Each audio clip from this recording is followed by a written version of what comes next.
The dreams of India, they are changing. It's not what other people say, but what my heart says that's deciding the nation's dreams. Now India doesn't hesitate to take the road less traveled. In every corner of India, there are unique new dreams, and helping them take flight is Qualcomm Snapdragon.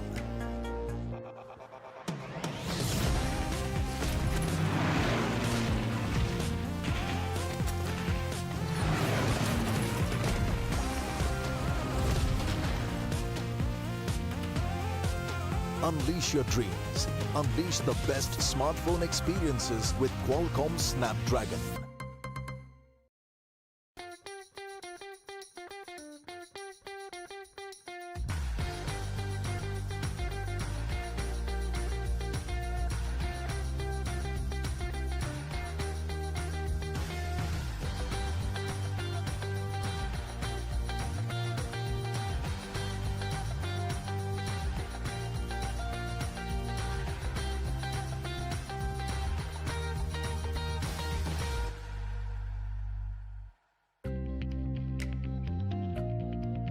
जिस देश को कल तक career के कुछ ही options नजर आते थे, वो आज नई राहों की तरफ शिफ्ट फोकस कर रहा है। मानो बेहिसाब मेगापिक्सल वाली क्लैरिटी मिल गई हो।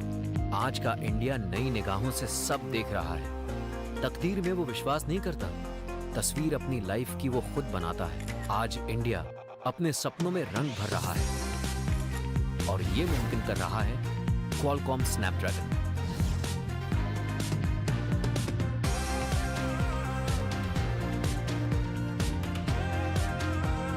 Unleash your dreams. Unleash the best smartphone experiences with Qualcomm Snapdragon.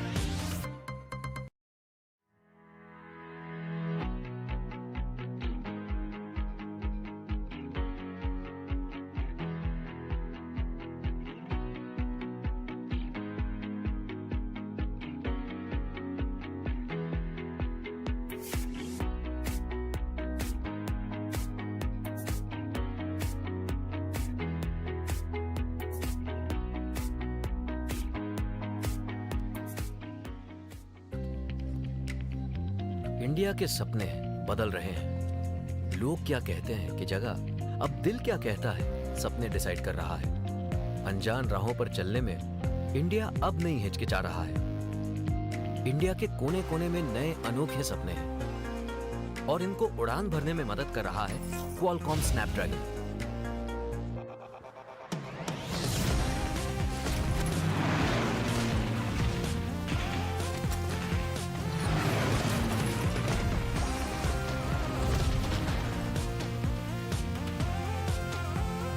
Unleash your dreams. Unleash the best smartphone experiences with Qualcomm Snapdragon.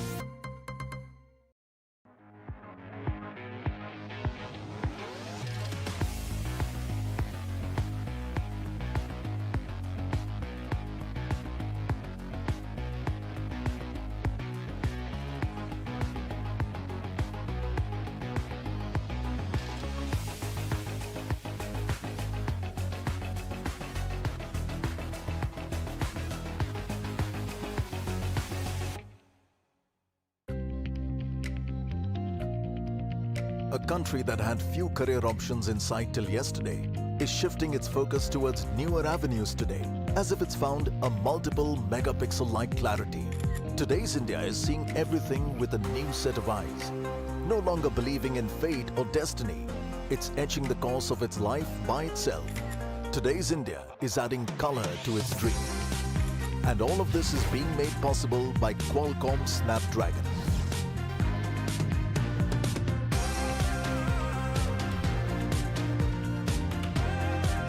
Unleash your dreams. Unleash the best smartphone experiences with Qualcomm Snapdragon.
first match that we are going to witness is going to be between Team Insidious Esports versus of 7 Seas Esports, and with that said, 7 Seas के side से काफी बढ़िया backup आता हुआ नजर आने वाला, and with that said, यहाँ पर Team Insidious Esports is winning this round with a total 144 point lead. 7 providing, and just look at Lun spotting a player coming up with an amazing ball bank shot right. Lun, and with that said, Team Insidious Esports finishing off the round in style. आज के दिन का second match होने वाला है. It's going to be against Team Wolfpack against of Team Initiative Zyme, and the timing for Team Wolfpack is absolutely impeccable. सारे के सारे players come at the same time on the hard point from different directions, so fight लेना बहुत मुश्किल हो जाता है Initiative Zyme के लिए.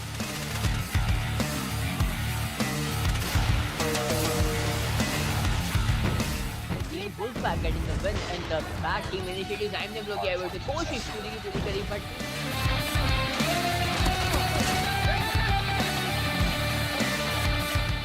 He's gonna take out one more. He's facing the last player, and he's gonna find that kill as well.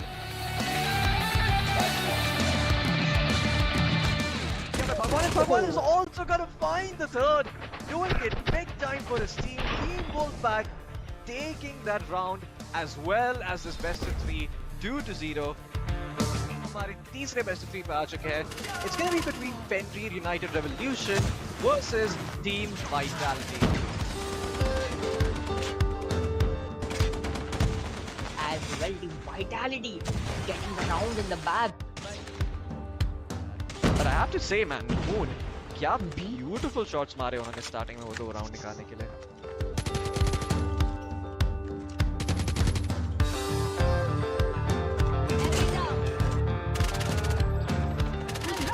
Sharp point in the Team Vitality managed to whitewash showcasing against Evolution. Last match is going to be between Qualcomm Esports versus Lazy Gen. आज के पीछे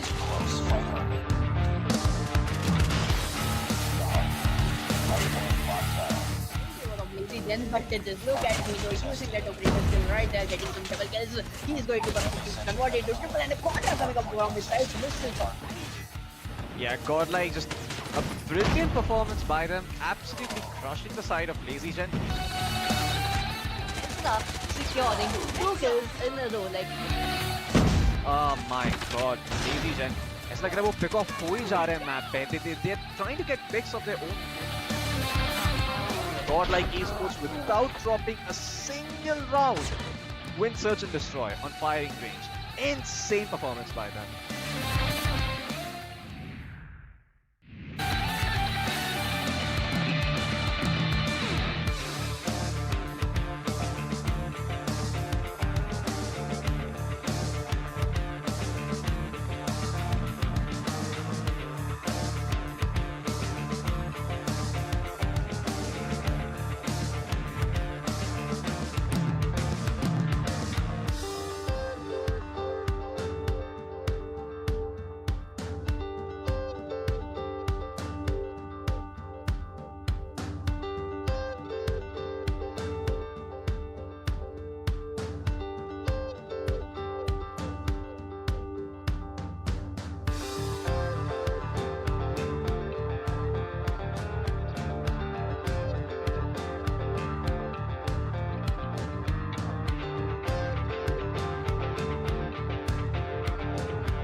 Hello ladies and gentlemen, एक बार फिर से स्वागत है आपका Qualcomm Snapdragon presents Call of Duty Mobile Aces Esports Challenge में powered by JioGames।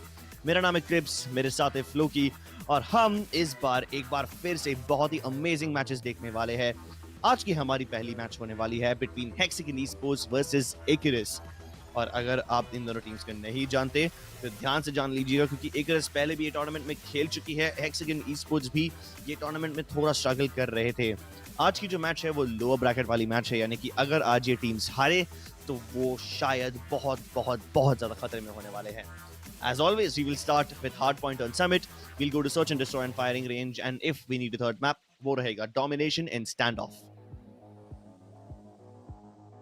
तो बिना किसी देरी के शुरुआत करते हैं आज के हमारे पहले मैच के साथ। हम जाएंगे समिट पे हार्ड पॉइंट की तरफ, देखते कि कौन सी टीम कौन से स्पॉन पे आने वाली है। Hexagon Esports most likely is going to start on the defender spawn, Icarus on attack. And here we go, ladies and gentlemen, we are live. पहला हार्ड पॉइंट जो सर्वर रूम की तरफ जाता है। Hexagon के तीन प्लेयर्स ऊपर haven control लेने की कोशिश कर रहे हैं, जबकि Icarus ऑलरेडी रूम के अंदर पहुंच चुकी है यूजिंग द नॉर्मल एंट्रेंसेस। अब तक ज्यादा जो भी किल्स हो रहे हैं वो मोस्टली हेवन की तरफ हो रहे हैं, लेकिन फिर भी थोड़ा बहुत कंट्रोल Icarus के हाथ में अभी भी है। एक Hexagon ने फाइनल जाके चैलेंज करना शुरू किया एंड जैसे ही 2-3 पॉइंट्स उन्हें हाथ में मिले, Icarus के बहुत सारे प्लेयर्स आके किल्स ले लेते हैं, लेकिन फिर भी कंट्रोल कंटेस्ट हो रहा है। हेक्स मास्टर जिंदा रहने की कोशिश करेंगे थोड़ी और देर के लिए, लेकिन Assassin आके फाइनली उन्हें मार गिराएंगे। Still Assassin is not able to get control for his team.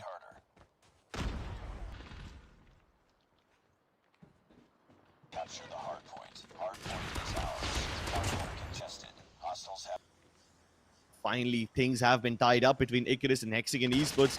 Can they make this work? Icarus retake the lead, but I'm not sure if Hexagon has enough men on this site to capture it back again. They might as well just go and try for the next hard point. Hard point identified.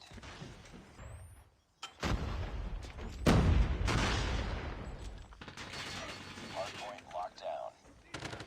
Oh my goodness, Icarus. They are starting to extend their lead, but Hexagon Esports is just not ready to let go of this. Heaven control in favor of Zray. Rinsler trying to come here and guard it for as long as possible, but his teammates are dying. He needs help, but he doesn't need any help. He's going to be able to duck behind that box, able to guard that really, really well. His teammates now coming in from the defender spawn side, able to get multiple kills, but here comes the backstab from Hex Bull. Good enough for now. Rinsler drops down and tries to provide as much backup as possible. But here comes the remaining players of Yichirite. This time getting heaven control for themselves. Dropping down, missing a lot of shots. He doesn't have any trades. Where are the trades? We need them right now. Zray finally comes through. Can he get the hard point? Yes, he does. Extend the lead just by a little bit further.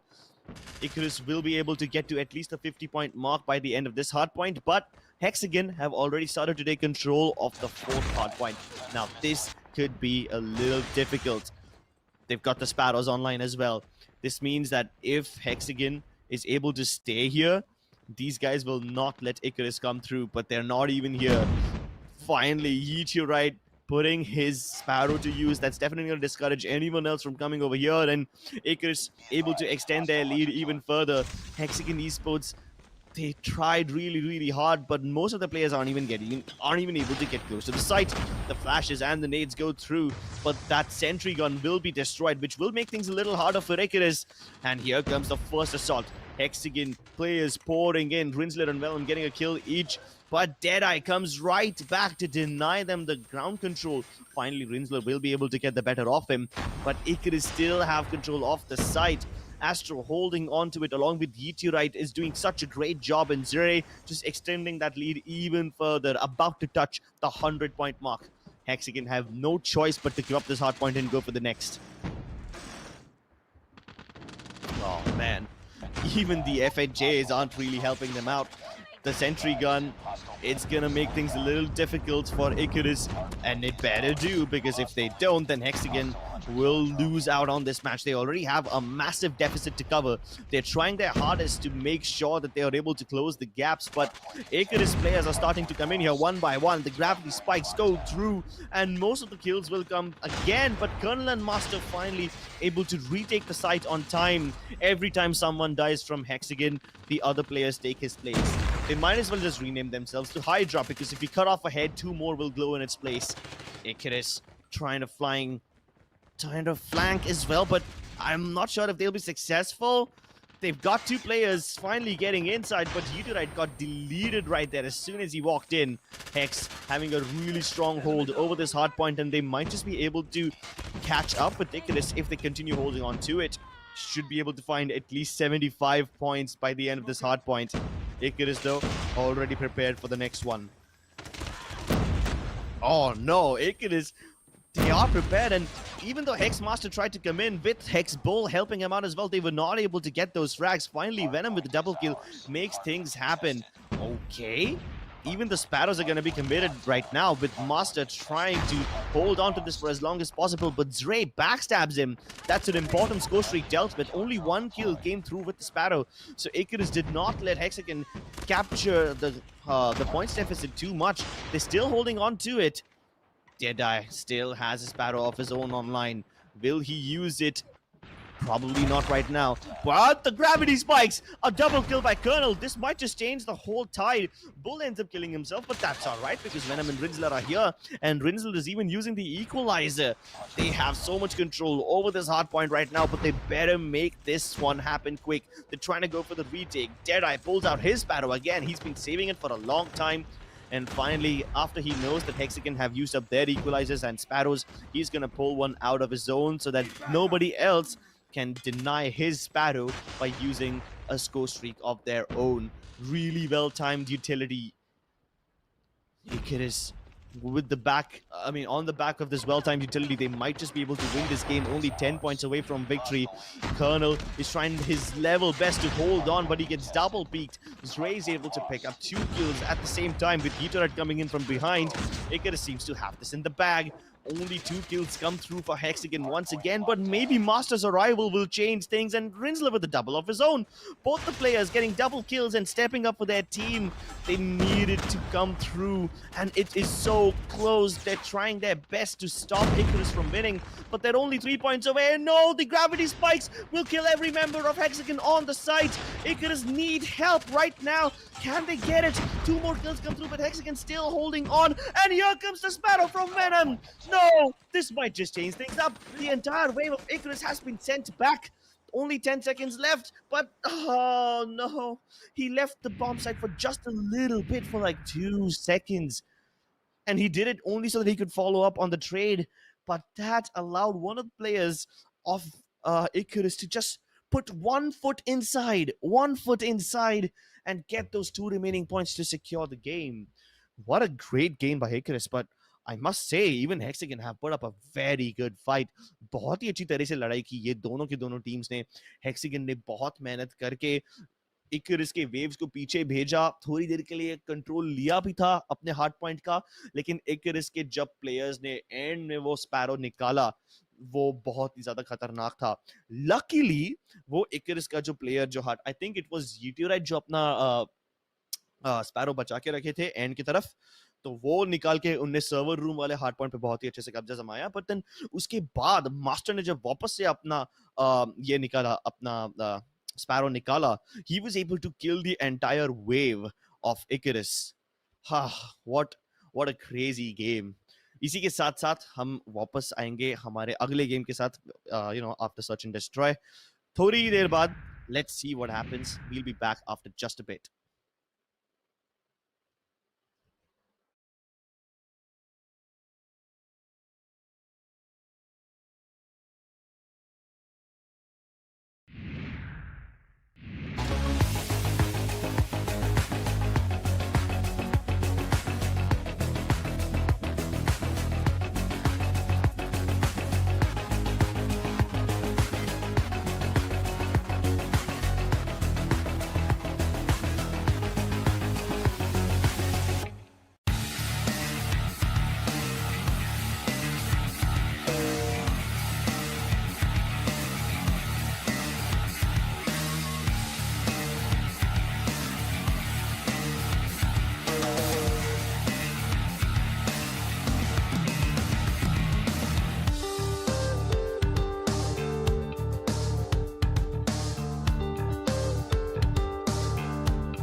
Finally, it seems that some sort of aggression for them is going to work out, and I only see one player alive. It's going to be Hex Colonel.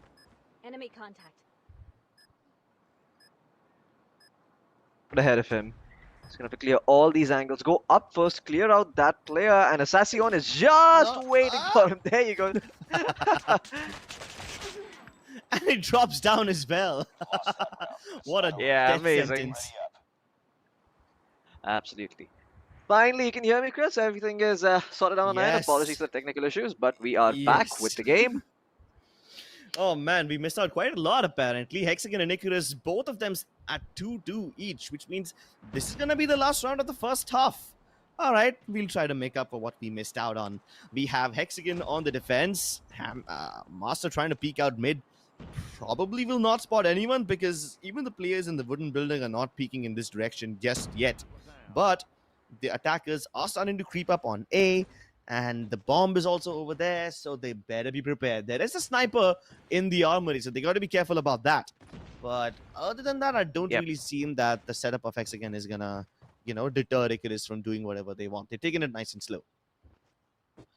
Yeah, what I don't like is what the side of Team Hexagon are doing on mid. If you're looking at them, all three are just sort of playing that same weird angle. And it can be a little bit redundant because since you have no player on A, you can just allow them to walk up A and just do whatever the hell they want. Now, you do have one player who's perched up all the way back inside Armory, so maybe he can get something done, but it's going to be a B hit regardless. Look at this. All four players from Hexagon are going to start going in. Oh, sorry, Icarus are going to start going in. They don't get the first kill. Hexagon are going to be traded out eventually. The Colonel's going to be able to find that kill, and they might be able to get the bomb down, but look at this. All three members from Hexagon are already here, and now Icarus trying to tuck tail and run and make their way towards the A side. Some utility being thrown to fake them out and make them believe that they're still here, but yeah, the bomb is all the way towards A, and Astro, he's going to be playing Lurk. Astro on the lurk. I'm not sure if he can accomplish much. He needs to get here and join his teammates really fast. If not join them, then at least keep the other defenders at bay and keep them occupied. Yep, he's done a good job of that so far. Master taken down. And now, at least what this thing is doing is it's going to keep the other players of Hexagon really paranoid about Astro's position. And look at how much time he's wasting. He's even managed to get the kill on Bull. So that's amazing. Poor Rinsler on A long now doesn't have the backup of his teammates because Astro killed them as the lurker. And in a 1v3 with time running out, I don't think this is possible. We've lost that round. Yeah, good job by Zray getting that last kill, making life easier for the side of Icarus. Being able to put up a couple of rounds on attacking is always important. you don't really want to be feeling the pressure on defense. And Icarus, they've done that for themselves. Having 3 rounds on attack, life is going to feel a little bit easier. They have a little bit more margin for error. And you need that when you're playing against the attackers. You need to figure out what is their strat, how is it they like to do things, do they rush, do they play slow? And so far the answer is it's going to be a rush. All 4 players making their way towards A, one playing all the way in back. And it's all down to Zray. He's going to find 1 kill. Can he get the second Wow. one? Yes, he can. Holding down trailer like a turret. And now the side of Team Hexagon don't know what hit them. Map control has been lost. The backstab is already coming from mid, so they almost have to commit to this side. They will get the bomb plant down though. I'm not sure how long can they hold on. Nice. Hexagon Esports also mounting a little bit of a comeback, equalizing the situation to a 3v3. Venom makes this thing even easier as he takes control of the trailer by killing Zray. Rinsler hasn't player in sight, inside Armory. Now, that's not the most challenging part. The most challenging part would have been Astro, but Venom has already dealt with him. Now, it's just Deadeye. Can he do this? I don't think so. Probably might just take some exit frags. Maybe he's just stat padding at this point. But I don't think that this retake is going to be possible. Really nice snipes from him. But, of course, Venom was already on the backlines. So, Venom is doing to Icarus what Astro did to Hexagon. This lurk was really successful. Yeah, it most certainly was. I mean, the biggest reason being that they simply just didn't check his angle. Astro, it was almost assumed that he was clear in that round, and same happened for him. So, yeah, I mean, good stuff for Venom. I mean, just being able to get those 3 kills without much contest. This time around, Icarus are going to have to deal with a B rush at source, it seems. Colonel, the first man in, is going to be taken out, but that's his job done. Venom is going to find the trade. ET right still holding on to the side, though, not letting anyone come in just yet. Going to go back out here towards this maze area and look to find the player who's all the way out. There you go. He's going to find one, but instantly being traded out. Assassin finds one, the finds 2, ending the round, and Icarus, okay. They're going to put the 4th one up on board for themselves. Looks like this is going to be a cool series to watch. Hexagon, they had the last round in the bag, but once again, Icarus, they respond back in how? Yeah, Hexagon, these guys, they struggled a little bit, but Icarus came through with a stellar defense. Good stuff, but let's see if they can do it again. Hexagon now having Master perch up outside of the barrels on B jungle. Alone. Well, not exactly, he's got 1 player along with him, but the bomb is heading towards the A side. Now, the players who are towards the B side must join them quickly, or they must set up a distraction. They are aware of the fact that there could be a couple of players of Icarus inside the trailer. Zray has been playing this every time. Last time Zray got a double kill, this time only 1, and he was immediately traded out by Colonel. So they should be able to get control of the A site based on the information that they gathered from the previous round. Let's see if Icarus is able to come through with a retake this time.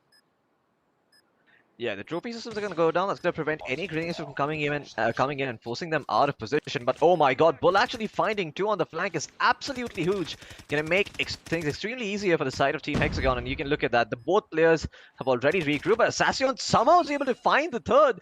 And he's going to go stick the defuse. They need to make the play themselves. That grenade comes through. Is it going to find him before the defuse goes through? No, it's not. Assassin coming in clutch for Icarus. Hexagon Esports. That was not around for them to lose.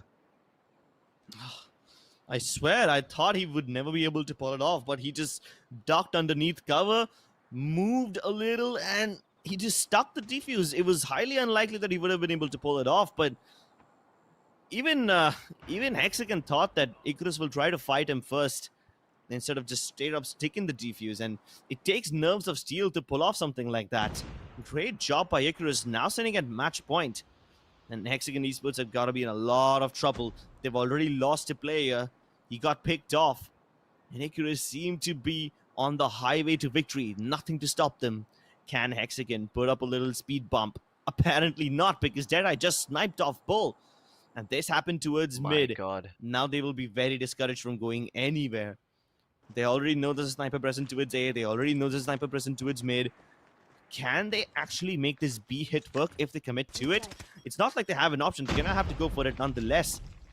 Trying to take control of the wooden room as well. Spamming through the woodworks. And good stuff by Master. But Astro comes through, this time from the wooden boxes over here. He's going to hold this area like a turret while his teammates come in from mid. And they're going to try to go for a longer flank. Astro commits, and Assassin strikes a final nail in the coffin. Good stuff by Icarus. It seemed like Hexagon was putting up a really good fight at first, but Icarus then turned the tide. They turned the tables in their favor. Yeah, they most certainly did. Icarus with a very strong performance here on the side of firing range 2-0 the side of Hexagon Esports. Now, I know I didn't catch the first match, but I wasn't expecting this to happen. I thought certainly Hexagon would be able to post up at least one matchup against Icarus, but Icarus just completely rolled over them. And a lot of that is thanks to this man, Hexagon. You know, this guy just had so many clutch moments in the game, right? There was that one he got the defuse, the other one where he found those extra kills. I mean, it's insane. This man has just been absolutely... He's been absolutely important for the side of Team Icarus because he's the cornerstone of the team. He's basically what's making sure that every single player on the team can sort of do their job. You know, Astro being able to lurk as proficiently as he likes, Deadeye just being able to hold down mid, and that's all because Hexagon, when the chips are down, you can count on this man. He will get you those rounds that might seem a little bit hard to get, and that's what matters because without that, it doesn't matter how many picks Deadeye gets mid. If you leave your sights open, then, I mean, the side of Team Hexagon is just never going to come mid, so kudos to him. Yeah, really good observation over there. He enables Deadeye to snipe down mid, enables Ray to hold trailers every time like a boss. Astro on the lurk can only be very confident of being away from his team because he knows Hexagon's got his back, and he fills the gaps in the teams. He makes sure that there aren't any chinks in their armor. And Hexagon, they tried to exploit those chinks, but they were filled up really, really quickly by Assassin and his quick thinking. Great job over here by Icarus. They survive in this tournament for just a little longer, and I hope that these teams keep on improving more and more. I hope Icarus are able to put up a much better fight in the next opponents they face, because the tournament only gets tougher from them here on, tougher for them here on now. Yeah, most certainly. But before we cut to a break, we're going to show you what matches we're going to be having up next. So in case you're wondering, it's going to be on your screen in just a bit. But I'll do the honors of telling you what the match is. It's going to be between Force One Esports and Rage Esports. So if you want to watch that one, you're going to stick around because me and Crips, we're going to be taking a short break and we'll be back with Force One Esports and Rage Esports in just a bit. Don't go anywhere. You're watching Qualcomm Snapdragon presents the Call of Duty Mobile Aces Esports Challenge powered by JioGames.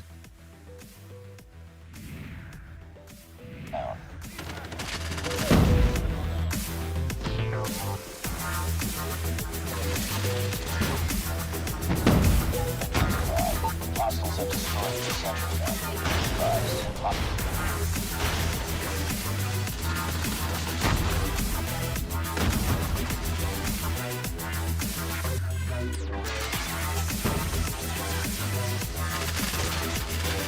Enemy down.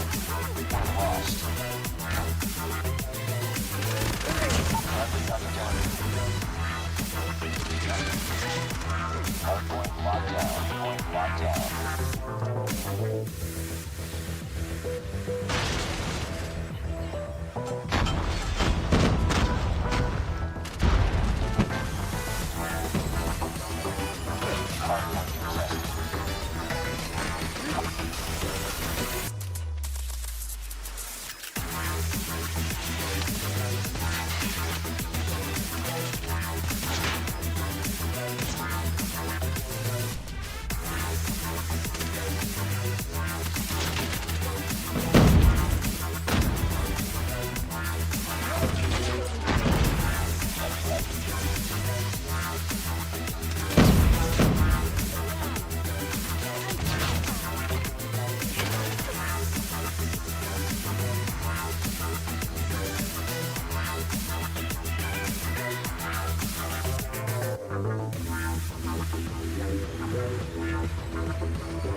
The dreams of India, they're a-changing.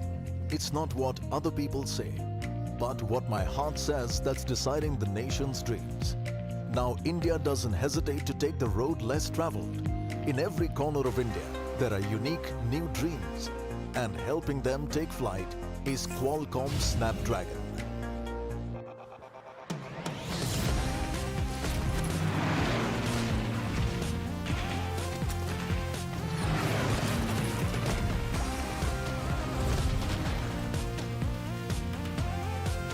Unleash your dreams. Unleash the best smartphone experiences with Qualcomm Snapdragon.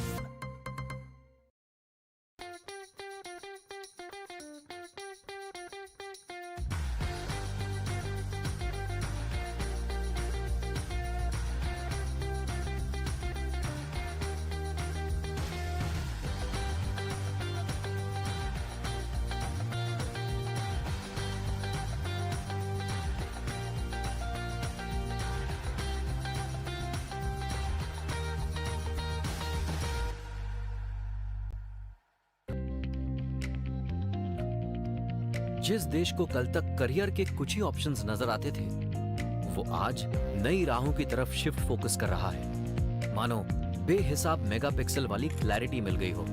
आज का India नई निगाहों से सब देख रहा है। तकदीर में वो विश्वास नहीं करता, तस्वीर अपनी लाइफ की वो खुद बनाता है। आज इंडिया अपने सपनों में रंग भर रहा है और ये मुमकिन कर रहा है क्वालकॉम स्नैपड्रैगन।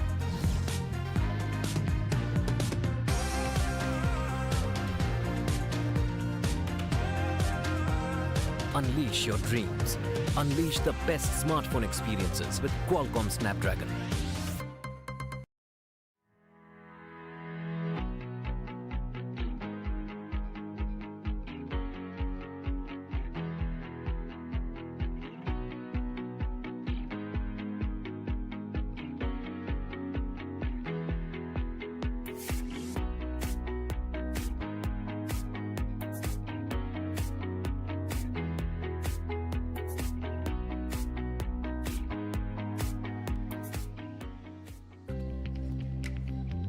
इंडिया के सपने बदल रहे हैं। लोग क्या कहते हैं कि जगह, अब दिल क्या कहता है, सपने डिसाइड कर रहा है। अनजान राहों पर चलने में इंडिया अब नहीं हिचकिचा रहा है।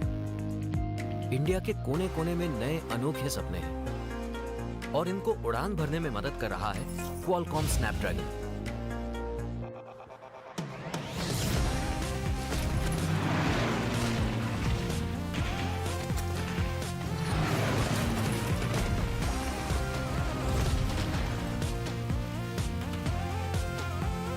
Unleash your dreams.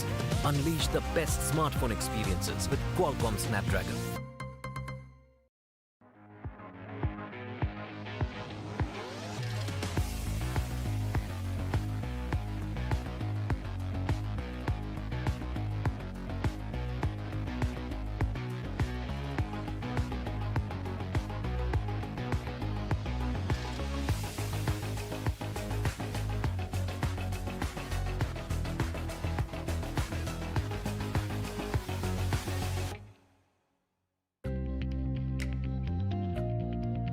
A country that had few career options in sight till yesterday is shifting its focus towards newer avenues today, as if it's found a multiple megapixel-like clarity. Today's India is seeing everything with a new set of eyes. No longer believing in fate or destiny, it's etching the course of its life by itself. Today's India is adding color to its dream. And all of this is being made possible by Qualcomm Snapdragon.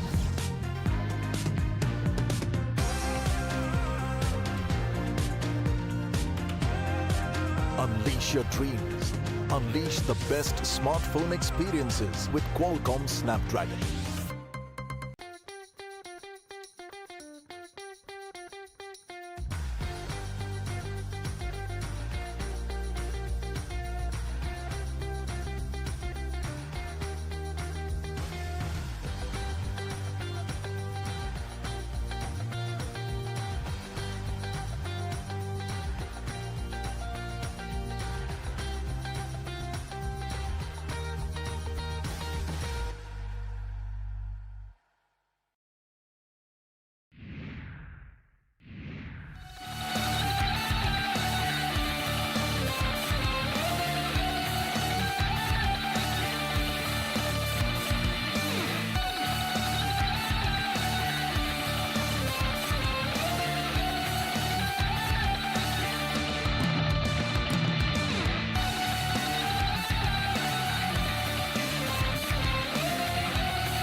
The dreams of India, they are changing.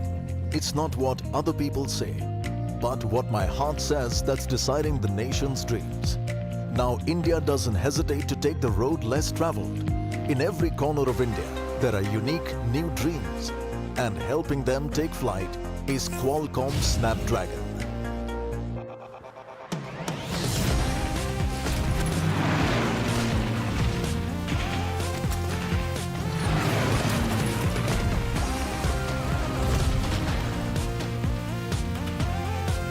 Unleash your dreams. Unleash the best smartphone experiences with Qualcomm Snapdragon.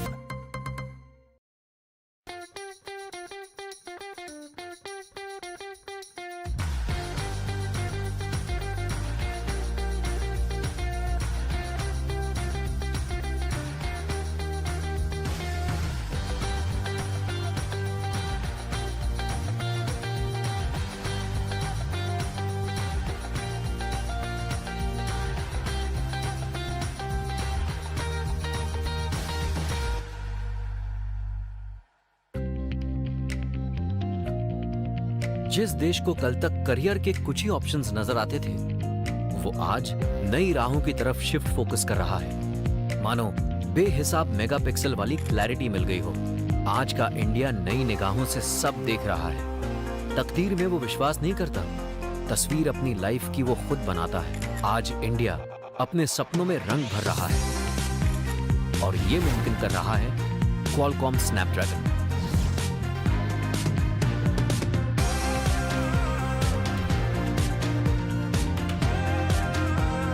Unleash your dreams. Unleash the best smartphone experiences with Qualcomm Snapdragon.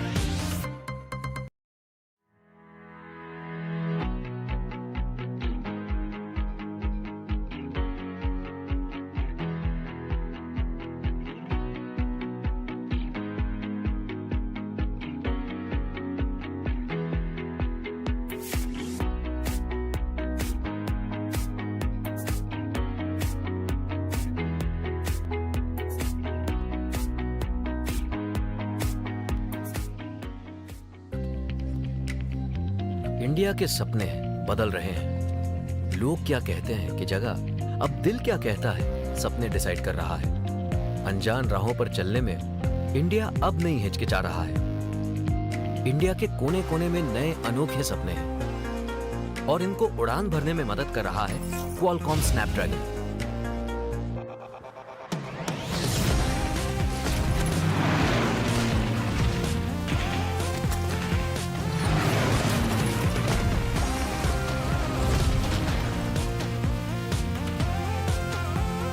Unleash your dreams.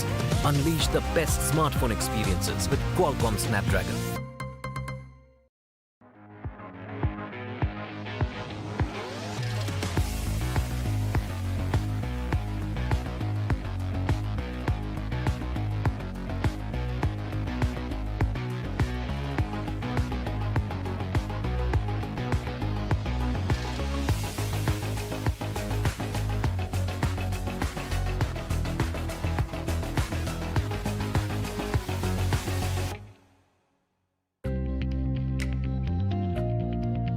A country that had few career options in sight till yesterday is shifting its focus towards newer avenues today, as if it's found a multiple megapixel-like clarity. Today's India is seeing everything with a new set of eyes. No longer believing in fate or destiny, it's etching the course of its life by itself. Today's India is adding color to its dream. And all of this is being made possible by Qualcomm Snapdragon.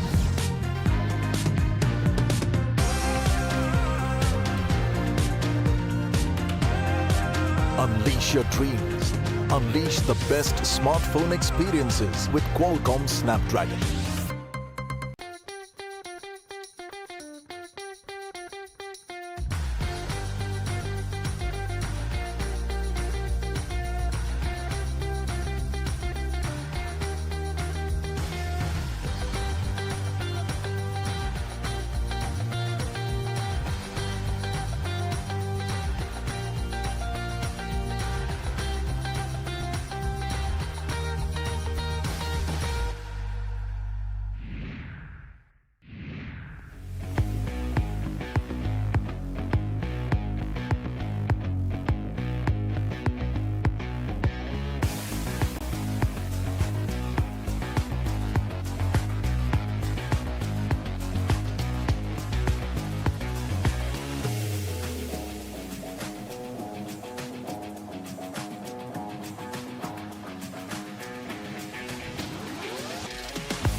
In my opinion, the level of competition in this tournament is probably some of the highest we've seen in India so far. It's also because of the fact that World Championships is announced and it's coming in the next month and this month and so on. So all teams are giving in their the best effort and stuff to prepare. So it is pretty intense. The competition is very intense this time around. I guess, in my opinion, it is probably Team IND.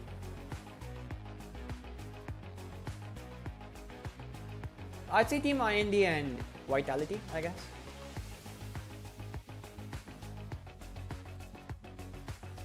My team prefers to play Domination the most.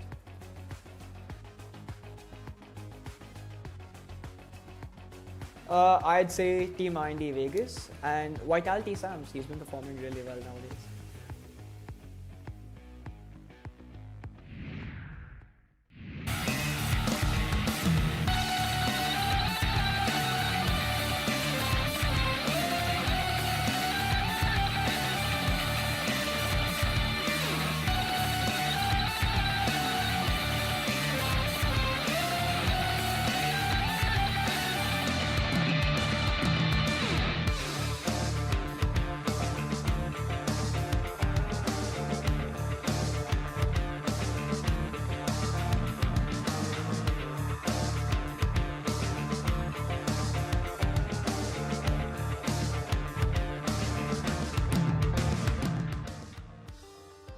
Hello, ladies and gentlemen, and welcome back to Qualcomm Snapdragon presents Call of Duty Mobile Aces Esports Challenge powered by JioGames. मेरा नाम है Cripps, मेरे साथ है Floki और हम हमारे दिन के दूसरे बेस्ट ऑफ 3 की शुरुआत करने जा रहे हैं. Force One Esports versus Rage Esports. Floki, ये दोनों ये देश की सबसे स्ट्रॉन्गेस्ट टीम्स है. मुझे तो पहली बात तो लगा ही नहीं था कि Force One कभी लो ब्रैकेट में आएगी भी, लेकिन उनका मुकाबला हो गया वाइटैलिटी के साथ, जो कि बहुत ही ज्यादा स्ट्रॉन्ग टीम है.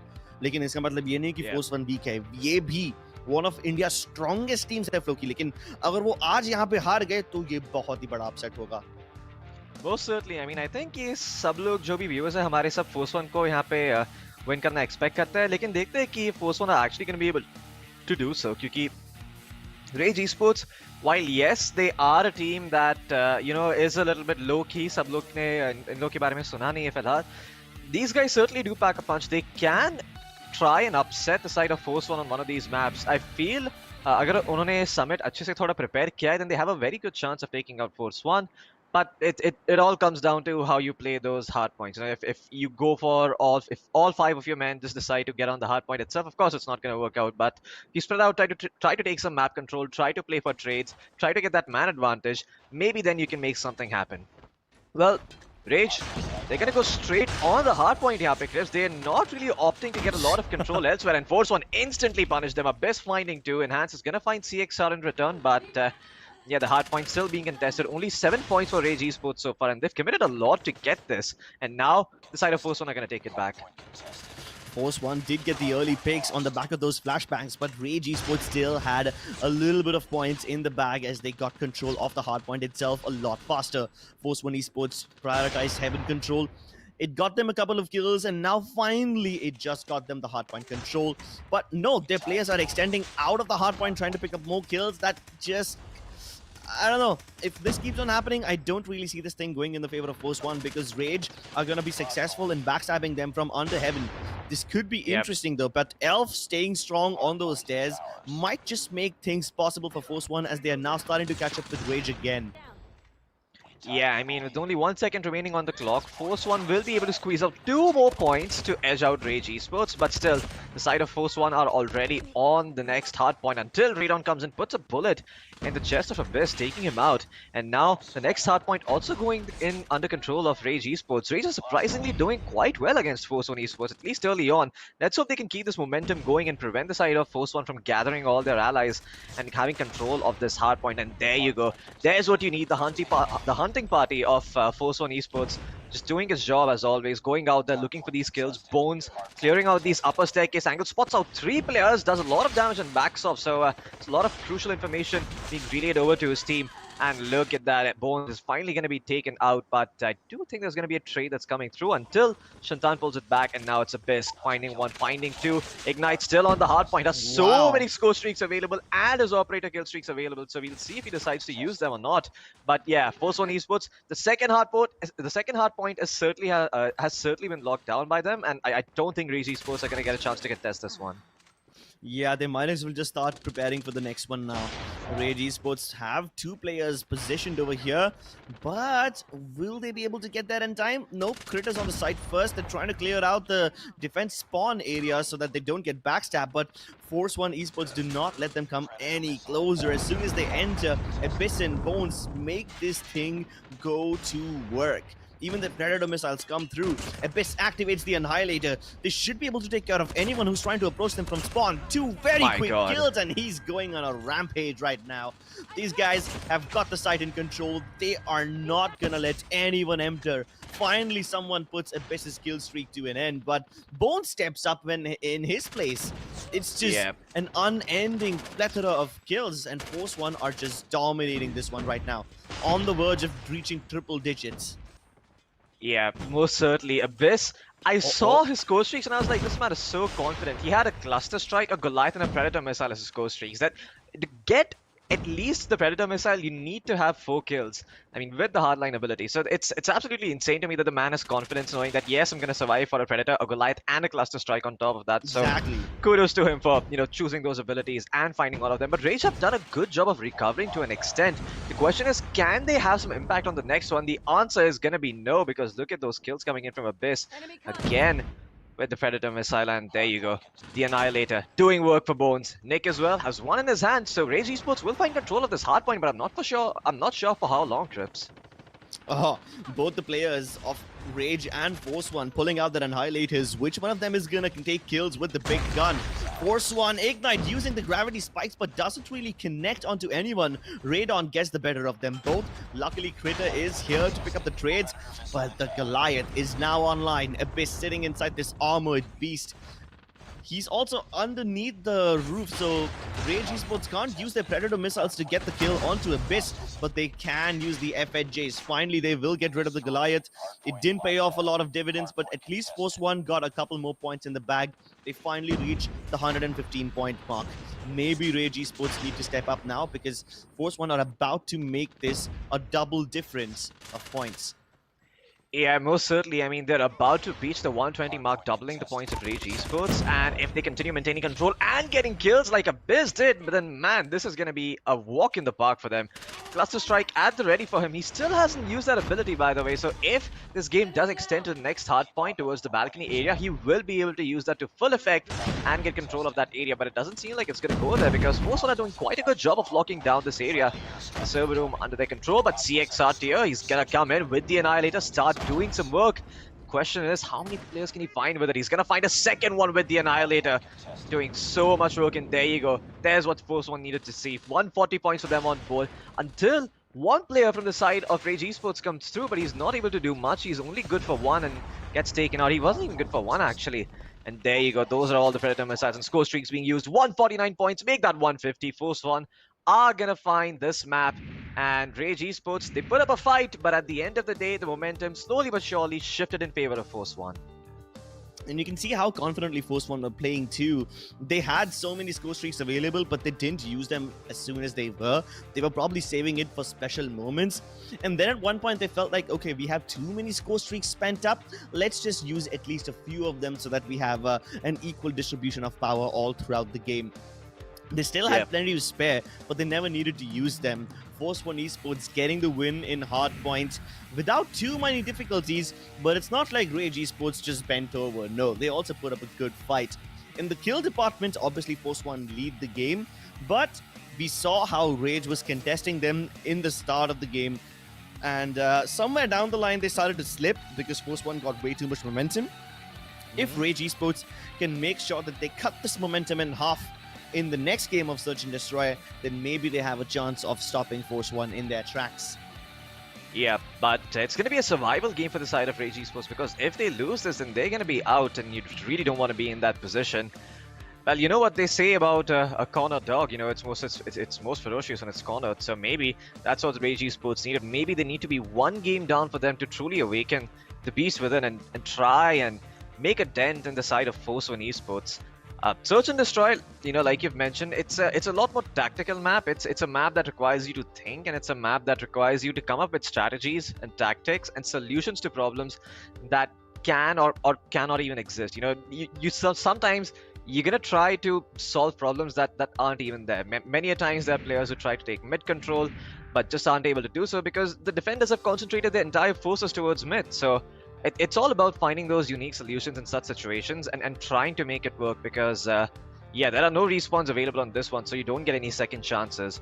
And if you lose one of your members, well, he's gone for the entire round. So that's it for him. But yeah, we're gonna go into the match once again. Force One Esports and Rage Esports are going to be duking it out on firing range. Let's see what the side of Rage Esports can do when they're the ones who are setting the tempo and setting the momentum here as they start out on the attacking side. Let's see if they can make this work. A very fast A push. Okay then. This could be risky. I see warning bells all over the place, but I'm gonna refrain from making any comments just now because Force One have two players inside the trailers. Oh no, they got deleted as soon as they came through. Rage, all 5 of the people jumped into the trailer. I mean, I can't even imagine what the look on his face would have been like when so many people peeked him at once, but now they're sandwiched from both the sides. Abyss comes in for the backstab, and this sandwich is not one you would want to be caught in. Yeah, Rage Esports unfortunately had a very strong response, but that same strong response ended up being their downfall because the players weren't spread out enough. They lost all map control. Mid was completely open, and they caught the backstab as well as a player poking and prodding from the front. So they are always on their toes here. Force One Esports this time around are gonna play a little bit more aggressively. I see the players pushing out mid. They will lose one as a result, and there you go. There's 2 more dropping like a fly. Rage Esports. This is the round perhaps that they needed, as the side of Force One try to make a push work, but it's not too successful. Enhance is also gonna be able to catch one off guard. And now it's down to a 5v1, an impossible situation for CXR Tier. If he pulls out this one, if he somehow manages to make this one work, he is going to go down as a hero in the Force One history books. The bomb has been planted. I mean, he's done heroics in the past, but this one is not like your regular old hero. This is the kind of stuff that you see in Bollywood action movies. But yeah, bringing a knife to a gunfight is never a good idea. The katana, a little too much. But hey, he was hoping that maybe I can't make this, clutch work. If I can at least get into the minds of the opponents, maybe hit some people with my melee weapons and maybe make them a little unconfident, play some brain games, then they could have made things work. But Ignite just blew himself up. All right, okay. Then. Rage players rushing right through mid and straight towards Armory. They're trying to come to the A side from behind, and this completely caught Force One Esports off guard. Put up that trophy kill on top of that, and this just makes things even more easier. Radeon with a triple. Oh my goodness. Rage Esports are making a big comeback in this one. Yeah, they most certainly are. It seems that the side of Force One just gave up mid entirely, and it ends up working out against them. You can see Bones, he's trying to do something with his rocket launcher. He's trying to find an easy pickoff, but he's just not going to get that opening because Rage are not going to give it to him. All 3 players are perched up towards sides. There's a crossfire inside trailer, and there's one player playing side, but he's not playing side in a manner that's very committed. He's playing all the way from the back, just trying to spot him out and give his team that sort of advantage that they need. And now he's also in trailer, and there you go. Okay. Is that a smoke? Okay, no, that's a concuss. He's gonna go for the diffuse, just tap it all together, but he's gonna get beat and destroyed. Very, very ambitious diffuse coming in. Yeah, dude. But yeah, he is gonna be taken out. So Rage Esports not gonna let things like those slide. Imagine if he actually pulled it off, though. Like, imagine if he went for the classic old CSGO style, put down a smoke, go for the diffuse. That would have been so embarrassing for Rage Esports, who actually have been pulling off some really innovative strats. The last time they rushed A straight into trailers, this time straight down mid. These kind of pushes have been really interesting, and this time they do it again. Rage Nick pushing all the way down the wooden building and getting the kill onto Bones. Completely caught him off guard. Once again, they get the man advantage, and Rage Esports keep pulling this stuff off, which Force One do not expect. How many more times will they be able to get away with murder, though? Ignite. Now to push B. Oh, he's been spotted. Enhance is trying to help him out from the other side. They're trying to surround them, but Enhance. Oh no. No, he picked up Abyss. And he picked up Ignite as well. This guy with the sniper is so good. Yeah, looks like it's the beginning of the end here for the side of Force One Esports. I'm not too sure what Bones is doing, pushing out B long like that so many times in a row. This is the second time I've spotted him doing that, and it hasn't worked out for him just yet. So maybe he needs to reconsider his options and do something different, because if you lose the next round on defense, I mean, you're going to be on fire when you join the offense. Like you're going to have a lot of problems to solve, and yeah, it's not going to be so easy, because Rage Esports could end up surprising you with a big lead. They might just say, screw it, we're going to push you guys. You know, what the hell are you guys going to do about it? You guys are probably running some very crappy default, and if we all just strike all at once, you guys are going to fall apart. But Yeah. we'll see if it gets to that point. I mean, it might just do that. 3 defenders stacked up on B. Yeah, that does kind of look like it is a rushing setup, right? I mean, they might just push out a mid at some point in the round and surprise Rage. But if they have any such ambitious plans of pushing, then Shaitan's got an FHJ lined up towards them.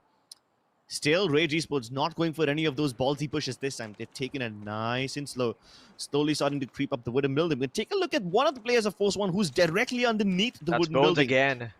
Oh my goodness. If he goes for the same push one more time, I would be so mad. He can't get away. Nick finally punishes him. Yeah, he got very overzealous, overextended, and of course he's gonna get punished, especially when you do that twice in a row.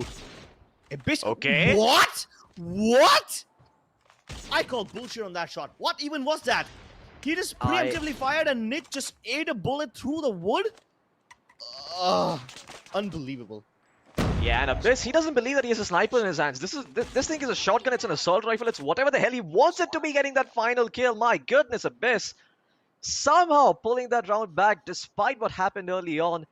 Bones, you're playing very aggressive on defense, but I think now is the time for you to be really aggressive and set your team up. I hope that Force One are able to recover for all the mistakes that they were making on the defensive side, you know, on the defending side. I'm not really gonna cut through and just give him any slack, because he's done that time and time again. He's pushed and he's not found anything. But this time around, it seems that Force One are opening things up. They lost one player, but they're able to pull the man advantage back to equal. So it's not going to be any one side with extra players to work with. Force One, they're going to get the bomb down. Radon could peek out at this moment and maybe find a kill, but he's not going to do so. Instead, he's just going to wait for backup, sell the illusion that trailers is actually clear when it's not.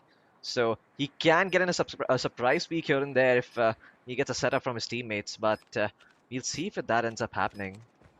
Force One looking to take control of trailers. They push the shotgun and they make it work. I thought Shaitan would have been able to get that any day, twice on Sunday.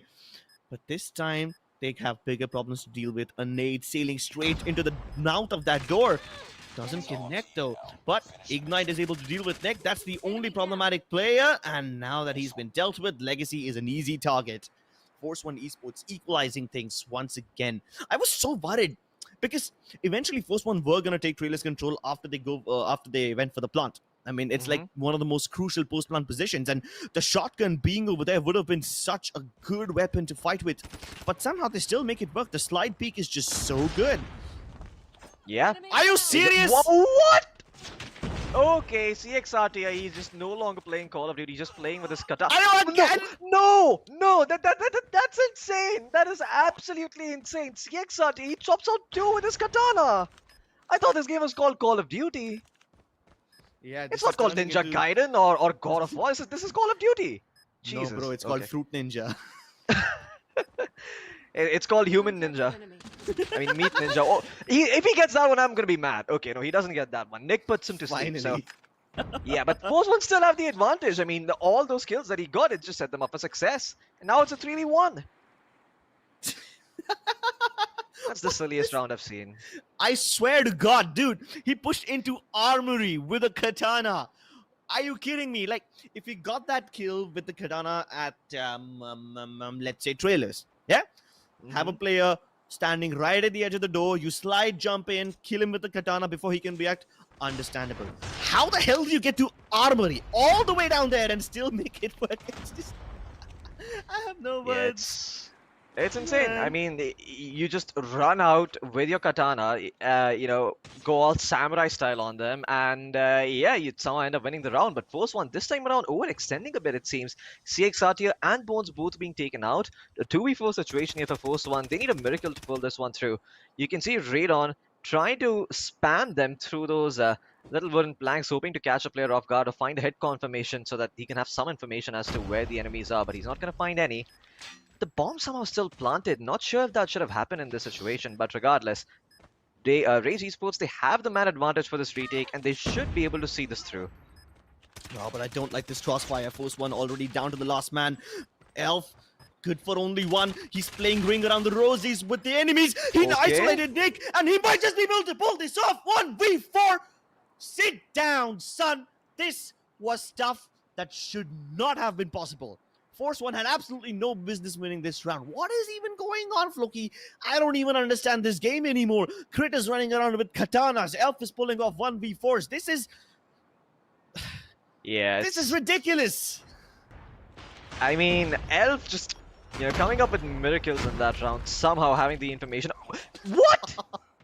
That was absolutely ridiculous. Okay, that was actually Ignite helping him out. That was not him getting the kill. It was an Elf. But Abyss being able to find Enhance, making it a 3v3, but now a 2v3. Radon and Nick pull it back somehow, getting the kill onto Bones as well as Abyss.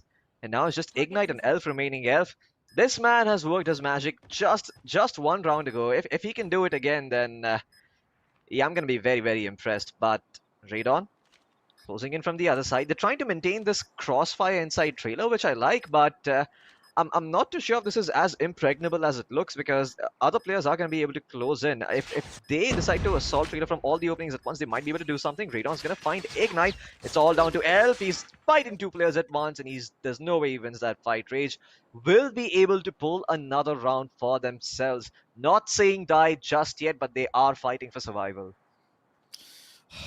Hanging on to this game by a thread. Will Force One chop this thread apart with their katanas too once again? I would be really impressed if they can. Let's see if they're trying to do this right away or they're going to take their sweet time. Once again, Bones rushing down mid. What a ballsy push. He runs right past his enemy. And Hans is down. Elf has arrived for backup. And he's continuing to engage, somehow getting the kill on the Shaitan as well. This was amazing. Bones ripping apart the defense right from the middle, splitting it in two, bisecting the defensive forces of Rage Esports into places where they cannot help each other. Now the last two players down in B jungle. I mean, sure, this would be nice, but Critter and Bones, both of them pick up kills at the same time, and Force One Esports are able to brute force their way to victory. Some of those rounds were literally impossible, and it was still Force One making it seem like they are Tom Cruise. They are here for Mission Impossible. They will make this work no matter what. I'm not gonna lie, that 1v4 from the side of Force One Esports on Elf is probably the most insane performance I've seen by a player in any round. In all the matches I've casted so far, that clutch is single-handedly probably the best play I've seen. I mean, you can see that man, he's already just one step ahead every single time. He went behind that piece of cover inside trailer. He knew he's going to get peeked from the left, so he readies his cross and he turns in that direction, goes up, aims down sight, gets the kill, and then turns back toward the door to find the other kill as well. He knew he was going to be rushed, and man, he did not flinch at all. He had his finger on the trigger and he didn't let go until they were dead. Great stuff by Force One. And it wasn't just his aim that was great, it was also his pre-firing, his movement. He was juking and jiving out of the cover. The way he entered that trailer so quickly, just turning around, cutting the momentum in half and then turning very, very sharply, it just made him so impossible to shoot down. So hard to hit. He was a very evasive target, and I just still cannot believe that Abyss was able to pull that off. What's even more unbelievable was that Critter is so good with the movement. He's sliding, jumping around with a katana in hand, and somehow nobody can shoot him down. And it's not like he held a cheeky angle to hit someone with his katana. No, he rushed at them from a very far, from a very long distance. And it should have been able to shoot him down, but just no, not happening tonight. Yeah, I mean, he's taking his salsa lessons and he's putting them to good use, winning this game for the side of Force One Esports. But I think that's going to be it for the second best of 3 out here, Crips. Before we cut to a break, we do want to show you what the next match is going to be. And here it is on your screens. It's going to be between Intent to Kill and F5 Esports, in case you guys are wondering. So do stick around for that one, because that's going to be the third best of 3. But for now, me and Crips, we're going to take a short break. Until then, you're watching Qualcomm Snapdragon presents the Call of Duty Mobile Aces Esports Challenge, powered by JioGames.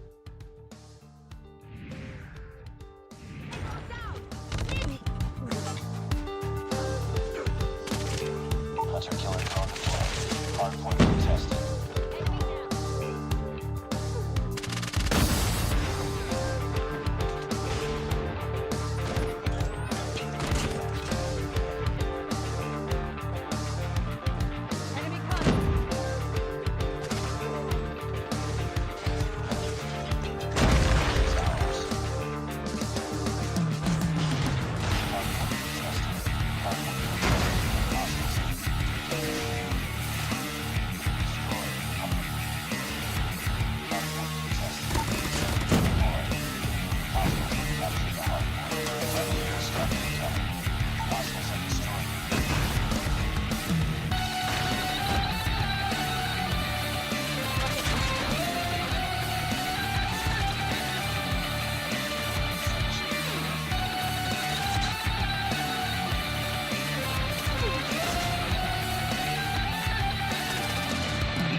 The dreams of India, they're a-changing.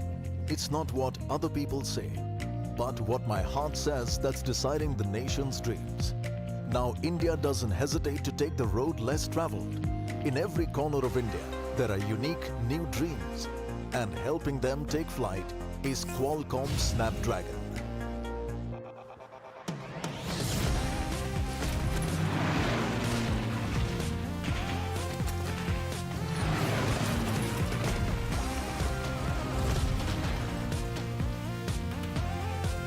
Unleash your dreams. Unleash the best smartphone experiences with Qualcomm Snapdragon.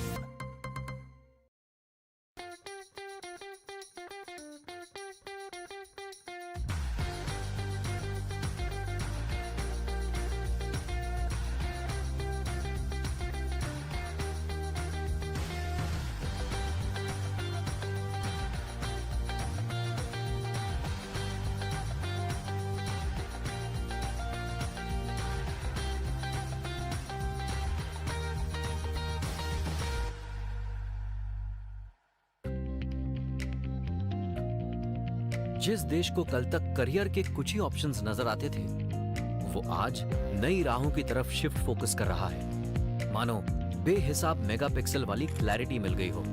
आज का India नई निगाहों से सब देख रहा है। तकदीर में वो विश्वास नहीं करता, तस्वीर अपनी लाइफ की वो खुद बनाता है। आज इंडिया अपने सपनों में रंग भर रहा है और ये मुमकिन कर रहा है Qualcomm Snapdragon।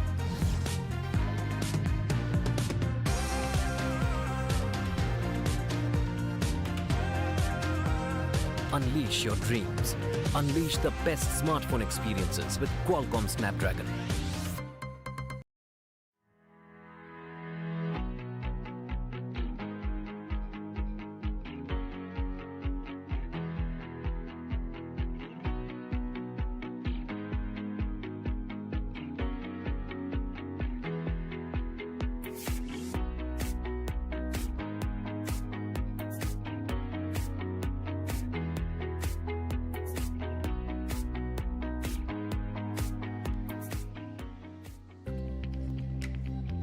इंडिया के सपने बदल रहे हैं। लोग क्या कहते हैं कि जगह, अब दिल क्या कहता है सपने डिसाइड कर रहा है। अनजान राहों पर चलने में इंडिया अब नहीं हिचकिचा रहा है। इंडिया के कोने कोने में नए अनोखे सपने हैं और इनको उड़ान भरने में मदद कर रहा है Qualcomm Snapdragon।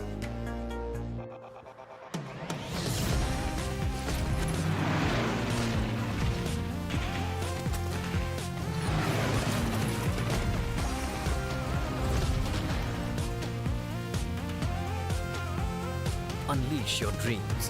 Unleash the best smartphone experiences with Qualcomm Snapdragon.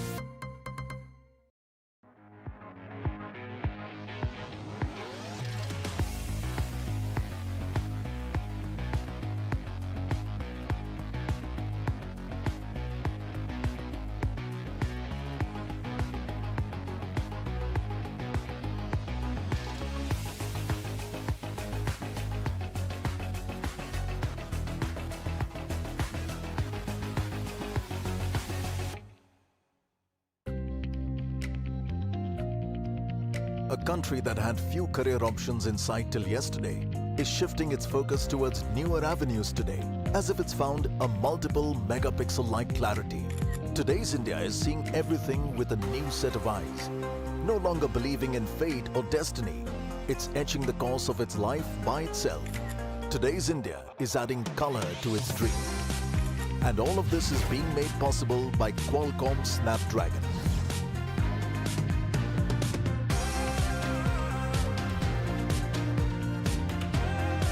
Unleash your dreams. Unleash the best smartphone experiences with Qualcomm Snapdragon.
Ladies and gentlemen, देवी और सज्जनों और हमारे सारे दर्शकों का स्वागत है Qualcomm Snapdragon प्रस्तुत करता Call of Duty Mobile Aces Esports Challenge में powered by JioGames. मेरा नाम है फ्लोकी, मेरे साथ है क्रिप्स और हम हमारे थर्ड बेस्ट 3 में आ चुके हैं. It's gonna be between Intent to Kill versus F5 Esports. Crips, how you doing?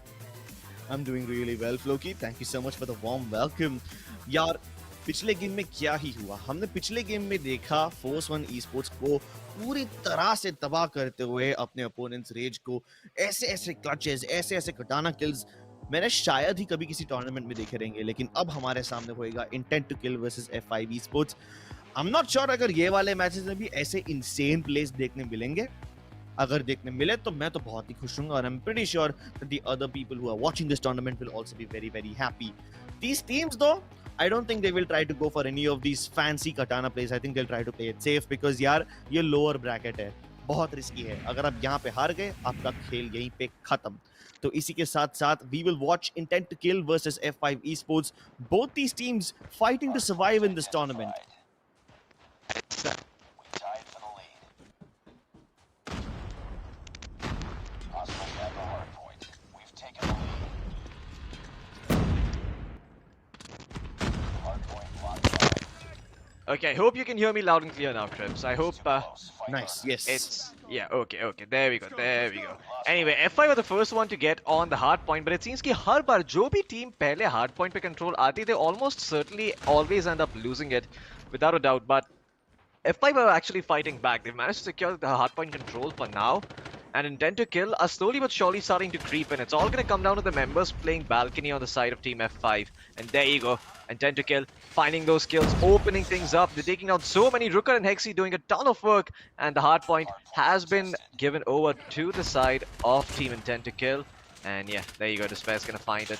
But Anas, he's making his presence felt. He's distracting and trying to grab some attention, maybe trying to set someone else up, but he's not able to do so. Intent to Kill, they're very well aware of all their angles and they're clearing every single one of those out, making sure that the players are not able to come in and stroll into the hard point and claim it for free. But yeah, the next hard point's already about to spawn. I'm still seeing so many fights going on in the previous one, and F5 are going to be more than happy about that because they have control of this hard point as a result. Yeah, but Drucker and Despair are stringing together so many kills. It's not even funny anymore how these guys are able to put up so many frags on the board. But somehow that translates to very little hardpoint control. Now we're going to go over to the second one. Despair once again continues to deliver, but the trophy systems are actually netting F5 quite a lot of kills. And so are the nades. F5 now starting to hit back. Trades galore over here. But Hexy will be able to string together two. Ruka comes in for one more. And with this, Intent to Kill have control of the hardpoint once again. F5, they jumped down from heavens. Both of them at the same time. There was no way Intent to Kill could respond to that. But maybe that nade will change things up.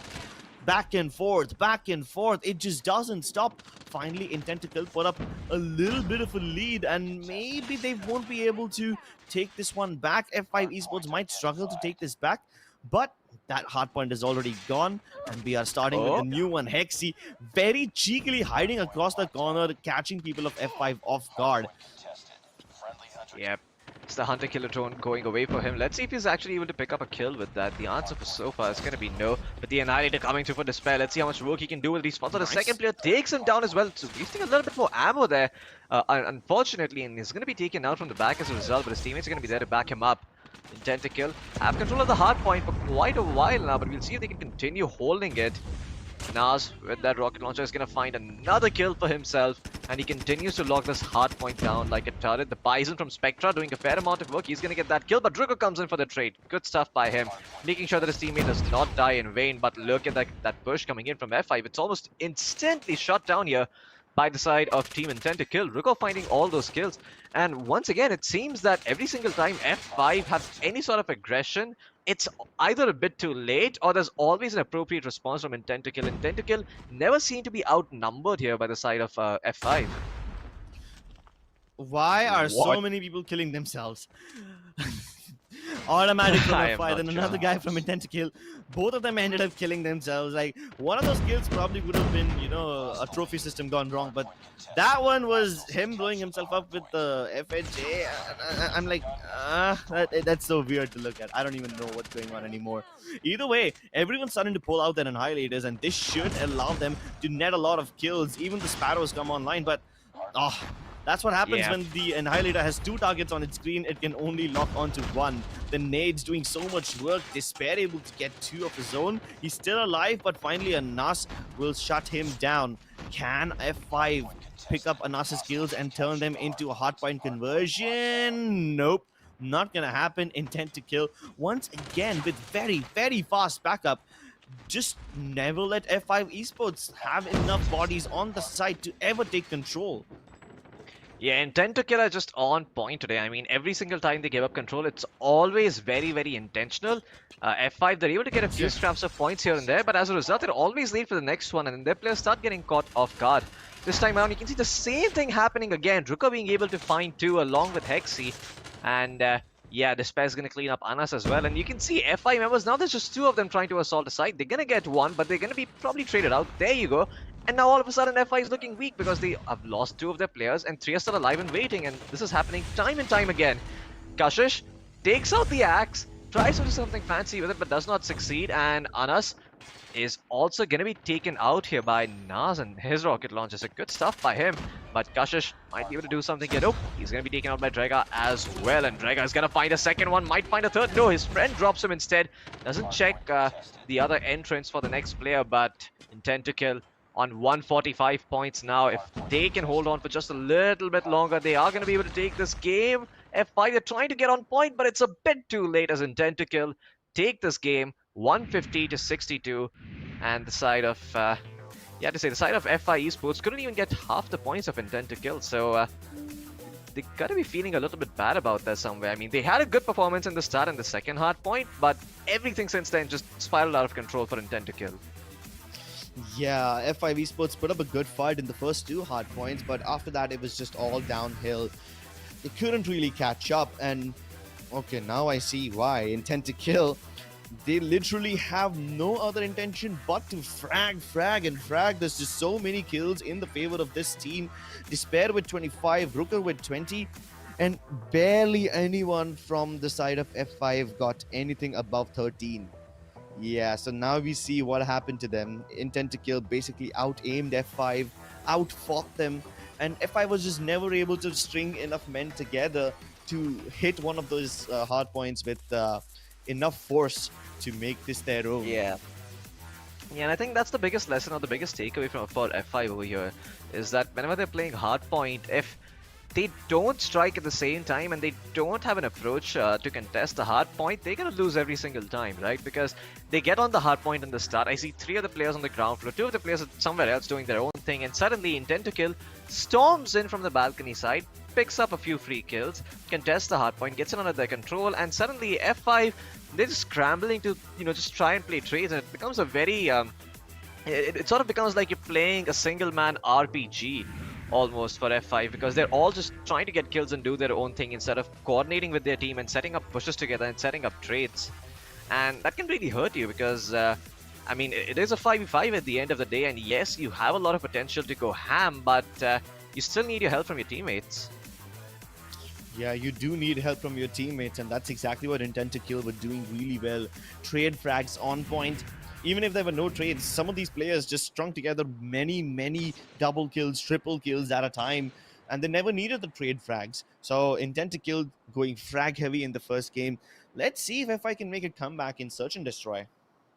Yeah, Search and Destroy should be the interesting one. Intent to Kill, they are the ones starting on defense, so they don't have the luxury of deciding how fast this one plays out. It's all going to be down to F5 who set the tempo for this match, and we'll see what they decide to do here. It looks like it's a bit of a... I wouldn't say default, but it does look like it's somewhat of a default because they're not really pushing, and at the same time they haven't exactly sent a 2-1-2 setup of sorts. There's no presence towards B. It's just one player playing towards mid and just holding that very passively. And there you go, Despair opening things up, taking out Spectra, but Money finds a kill for himself, and that's going to even things out here for the side of Team F5. Yeah, 4 versus 4, definitely favorable situation for F5. Not the worst place they could find themselves in. The bomb will be planted and now the retake will begin.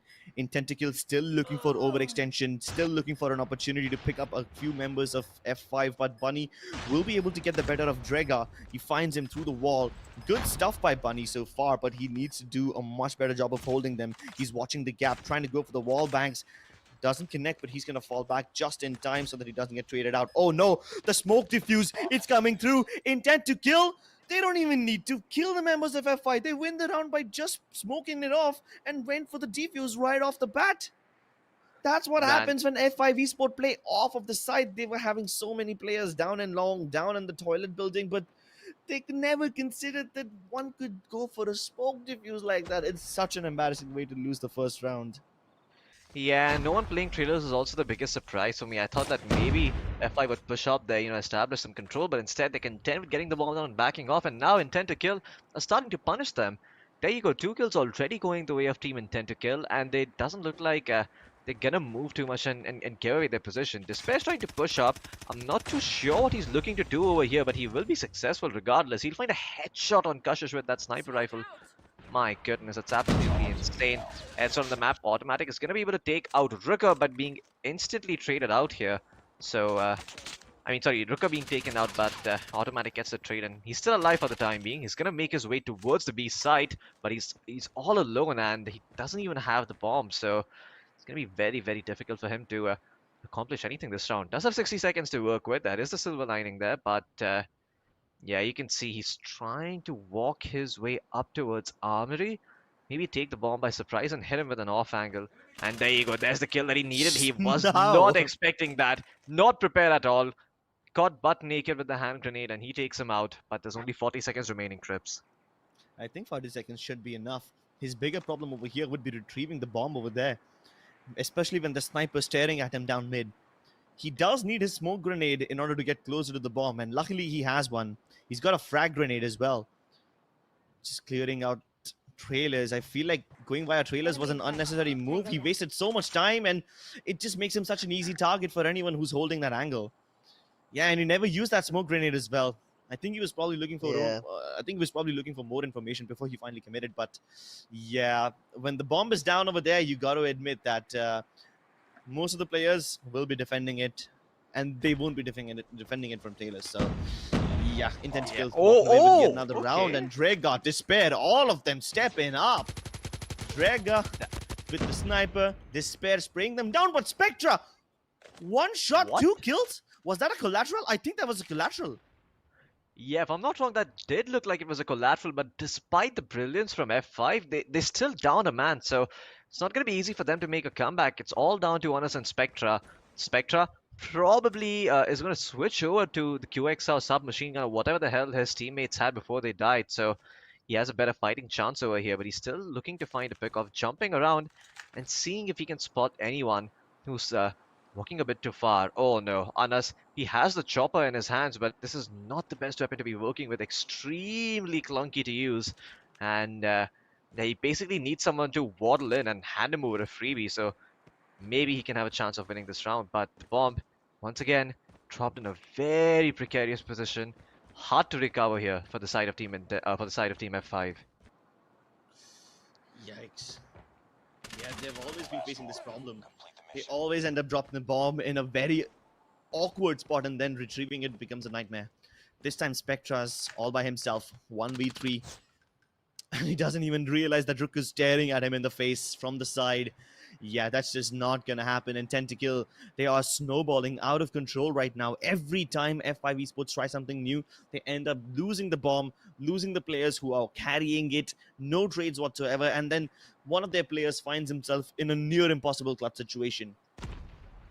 Yeah, it's almost insane how the side of F5, despite being on the attacking side, have been the ones who've been pushed into, and they've never really managed to find a round for themselves. You'd imagine that the attacking side is somewhat easier than defense, but that does not seem to be the case for F5. Even they once again opening things up by getting a kill on Bunny through that little plank, and yeah, look at Despair. He has his own trophy system set up to make sure that no one can really push him out of position over here, and Drega is also doing work, making sure that that mid area just stays under fire all the time, and F5 never really feel comfortable pushing out there. Anas, can he actually make this work? I mean, if he's gonna slide around like that, I would have expected him to carry an SMG. And look at the angle Hex he's holding. It's the kind of angle that you would never expect. He's still entire, so he can watch anyone who comes into the site, but they won't see him until it's too late. I hope they don't go for the plant right away. He hears the beep, and he's gonna peek out. Very cheeky kill to get the job done with Ashish, and then he gets the kill onto Anas as well. Wow, that's the kind of stuff that that's gonna make me mad if someone pulls that off against me. And it's not like they Yeah. did not check tires. They saw nobody over there, but the angle, it just hit his pixel so well. The enemy has the bomb. Yeah, I mean, that's the thing, right? Like, in that position, if you're not able, if you can't spot him out, you had that illusion of safety, and he went for a weird plant as well, leaving his leg exposed in a way. Hexy? Oh no, he was caught out with a grenade in his hand as he was concussed himself, and he's going to be taken out here. Finally, things starting to look up here for the side of F5 Esports as they're able to find one pick off. And look at Bunny, already starting to cover his flank, making sure that teammate doesn't, that his teammates don't have to worry why? about backstab. Rooker? Okay. The bomb will be planted, but he found the kill, and Rooker's going to start pushing forward, find another kill onto Bunny, making life easier here for the side of Intent to kill. What the hell is happening? Despair.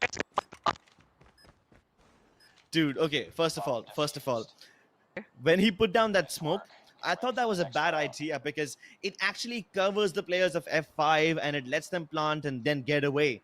But guess what? Ruka does not need a line of sight to get the kills. He put down that smoke so that nobody from the wooden boxes could actually tag him down, and then he just pre-fired across the common planting spot without even having a line of sight on his enemies.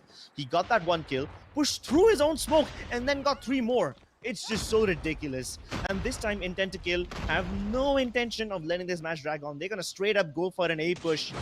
They got the plant already. They don't even have any kills and they have a plant already. Finally, Despair killing the members of F5. But it's gonna be a 4v5 retake. A very messy affair. And I'm assuming that Intent to Kill have deployed their lurks already to deal with them. Despair himself inflicting despair upon Bunny. Nas making sure that Spectre can't enter from CT, and look at where he's going. He's killing them all the way towards B mid side. Like, can you even imagine? The plant is at A, but he's getting kills all the way down in B. Finally, Automatic stepping up for the task, but he's getting surrounded from every direction. No way he's gonna make it out of this alive. It's just not happening, man. F5 Esports got completely shut down in that one. I mean, I have never seen a worse whitewash in my life. I mean, Intent to Kill, there wasn't even a single stain on their performance. Even rounds which looked like that they should not have won ended up working out in their favor. And Team F5 Esports, not gonna lie, they just looked like they weren't prepared.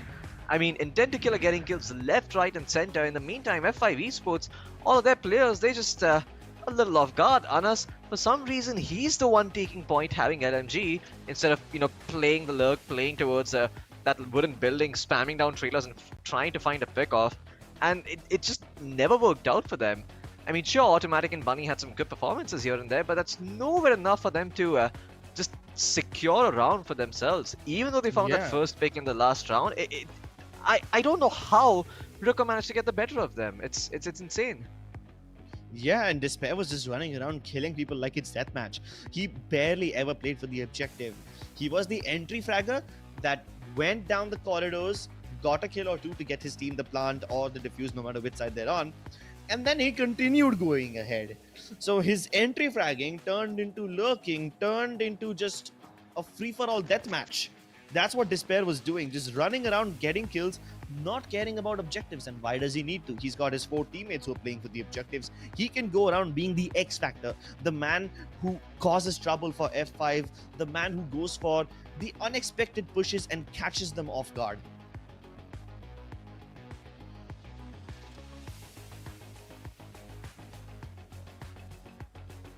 And they're going to be moving forward in this tournament. Unfortunately, the same cannot be said for the side of F5 Esports. They have been eliminated from the tournament, but we still have one more best of 3 to go before now.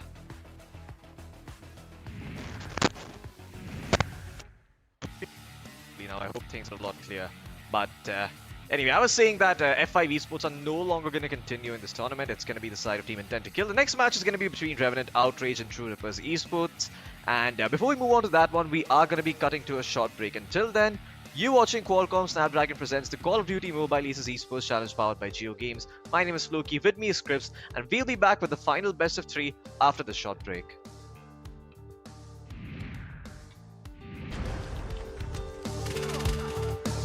Hardpoint contested.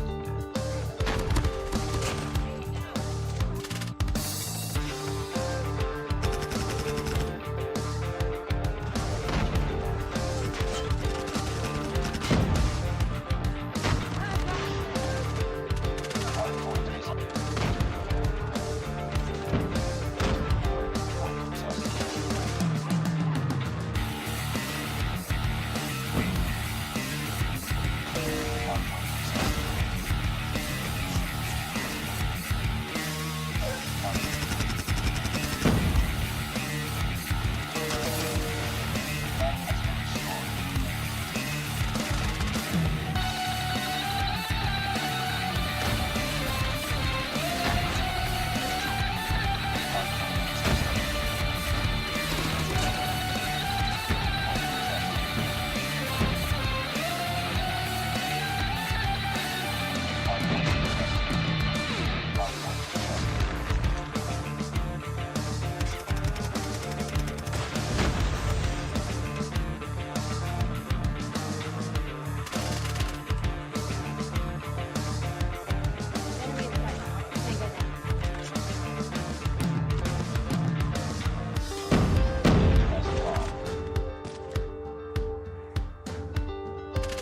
is last one. Complete the mission.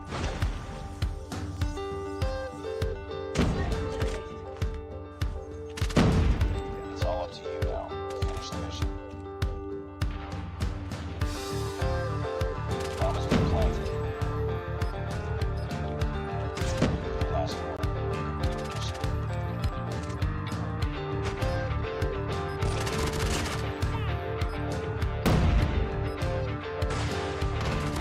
It's all up to you now. Finish the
The dreams of India, they're a-changing. It's not what other people say, but what my heart says that's deciding the nation's dreams. Now India doesn't hesitate to take the road less traveled. In every corner of India, there are unique new dreams, and helping them take flight is Qualcomm Snapdragon.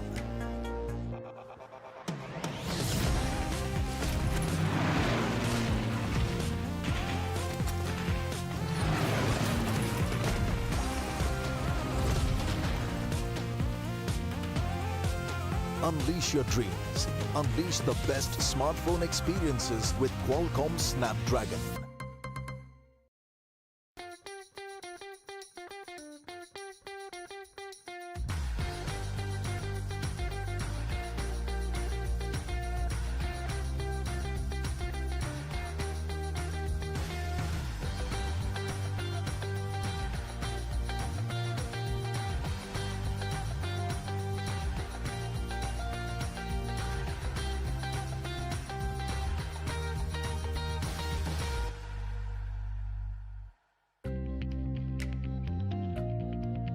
जिस देश को कल तक career के कुछ ही options नजर आते थे, वो आज नई राहों की तरफ शिफ्ट फोकस कर रहा है। मानो बेहिसाब मेगापिक्सल वाली क्लैरिटी मिल गई हो।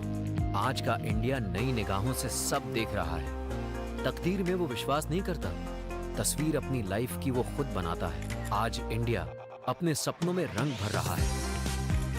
और ये मुमकिन कर रहा है Qualcomm Snapdragon।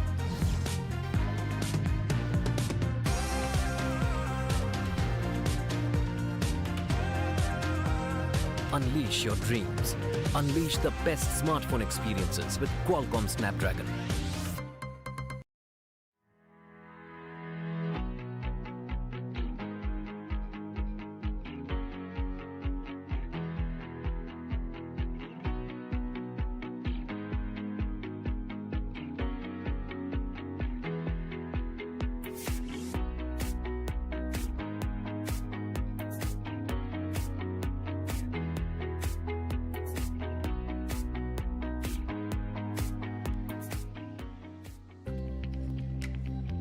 इंडिया के सपने बदल रहे हैं। लोग क्या कहते हैं कि जगह, अब दिल क्या कहता है सपने डिसाइड कर रहा है। अनजान राहों पर चलने में इंडिया अब नहीं हिचकिचा रहा है।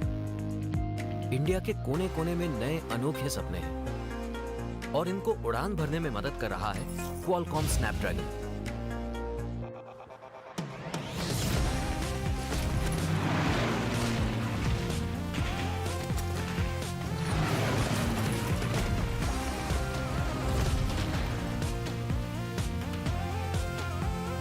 Unleash your dreams.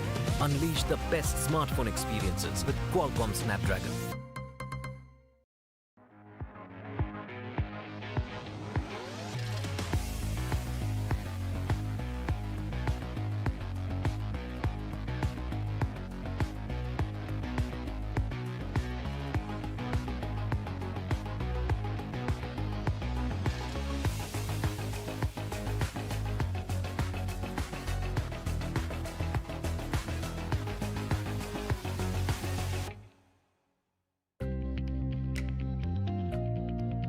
A country that had few career options in sight till yesterday is shifting its focus towards newer avenues today, as if it's found a multiple megapixel-like clarity. Today's India is seeing everything with a new set of eyes. No longer believing in fate or destiny, it's etching the course of its life by itself. Today's India is adding color to its dream. And all of this is being made possible by Qualcomm Snapdragon.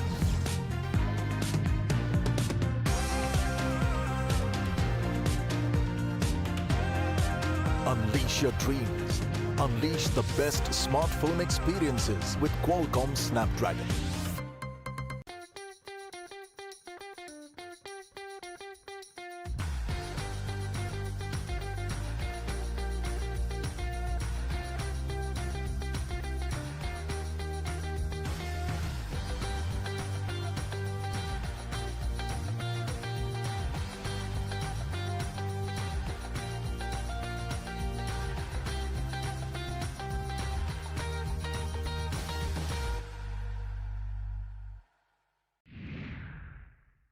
हमारी main focus जो रहेगी वो है INT बेटा।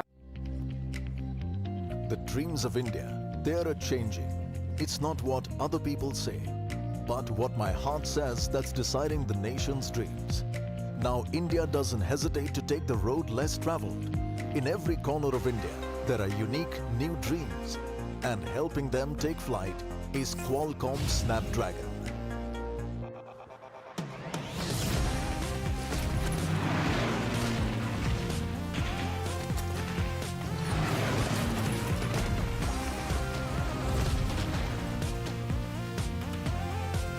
Unleash your dreams. Unleash the best smartphone experiences with Qualcomm Snapdragon.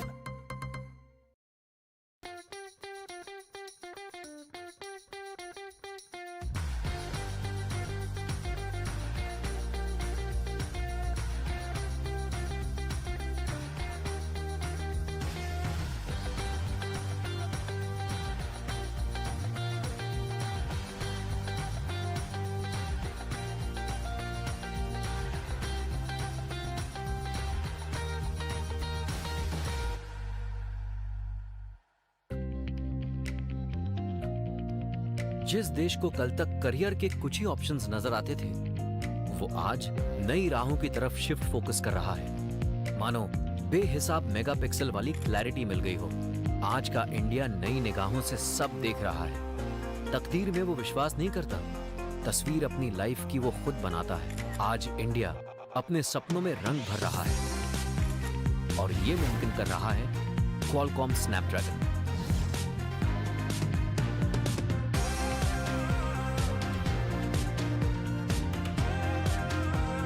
Unleash your dreams. Unleash the best smartphone experiences with Qualcomm Snapdragon.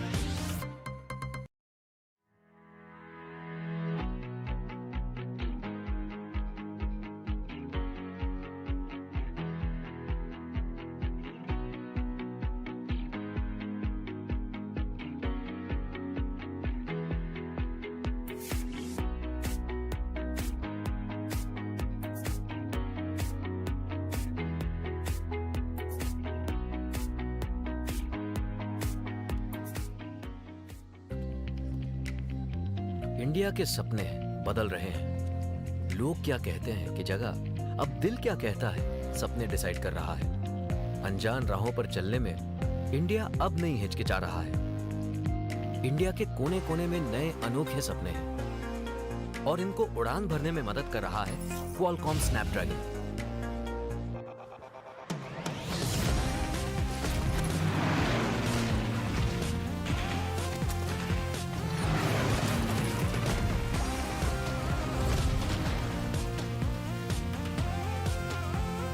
Unleash your dreams.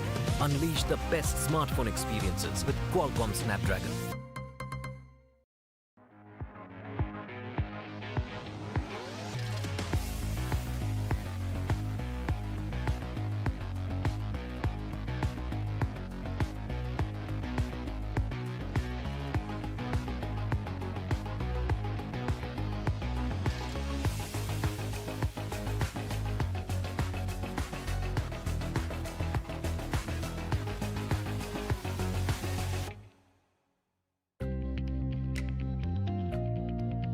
A country that had few career options in sight till yesterday is shifting its focus towards newer avenues today, as if it's found a multiple megapixel-like clarity. Today's India is seeing everything with a new set of eyes. No longer believing in fate or destiny, it's etching the course of its life by itself. Today's India is adding color to its dream. And all of this is being made possible by Qualcomm Snapdragon.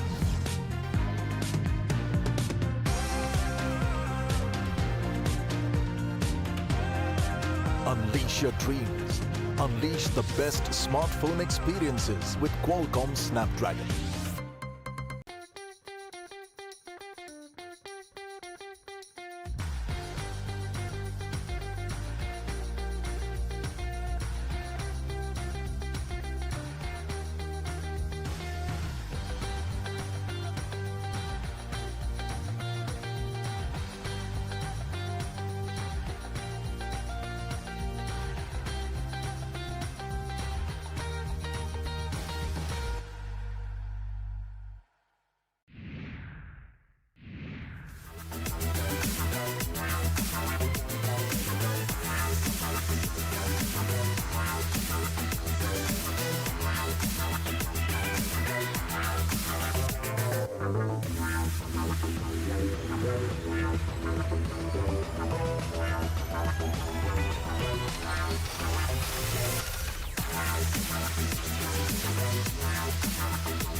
वैसे देखा जाए तो हम कोई भी team को ऐसे मतलब अंडर एस्टिमेट नहीं करते, बट हमारी मेन फोकस जो रहेगी वो है INT, विटालिटी एंड कॉडर। टीम प्रिपरेशन की बात करें तो एज अ टीम हम हर रोज जो अपनी लाइक कोऑर्डिनेशन है उसको बेहतर करने की कोशिश करते हैं, और हम क्वालिटी प्रैक्टिस की जगह क्वालिटी प्रैक्टिस पे ज़्यादा भरोसा रखते हैं। In finals INT and vitality,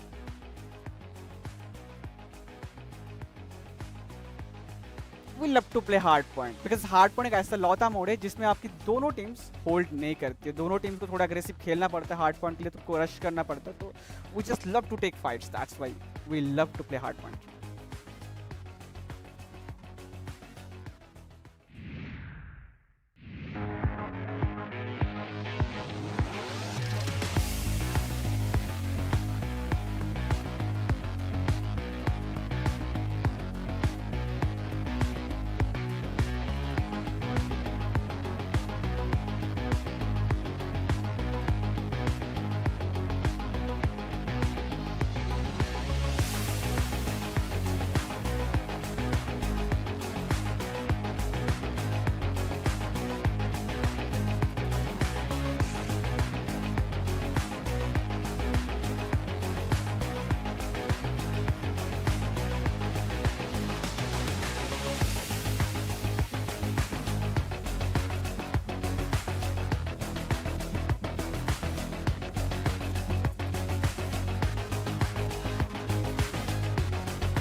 Ladies and gentlemen, देवी और को का एक बार फिर से स्वागत है call of duty Qualcomm Snapdragon presents the Call of Duty Mobile Aces Esports Challenge में powered by JioGames. मेरा नाम है फ्लूकी, मेरे साथ है क्रिप्स और हम हमारे दिन के final best of 3 में आ चुके हैं. It's going to be between Revenant, Outrage and Shooter. Should be a game that is recognized a fair bit. We'll see what they're going to be able to accomplish today. But Crips, don't think we can count Revenant Outrage out. Yeah, me neither. True Rippers is a very strong team, and they need to somehow be able to put together all these kills in a little structured fashion, because Revenant Outrage aren't exactly the kind of team that play in a very disciplined fashion. They are the kind of team that will do stuff that will throw you off guard.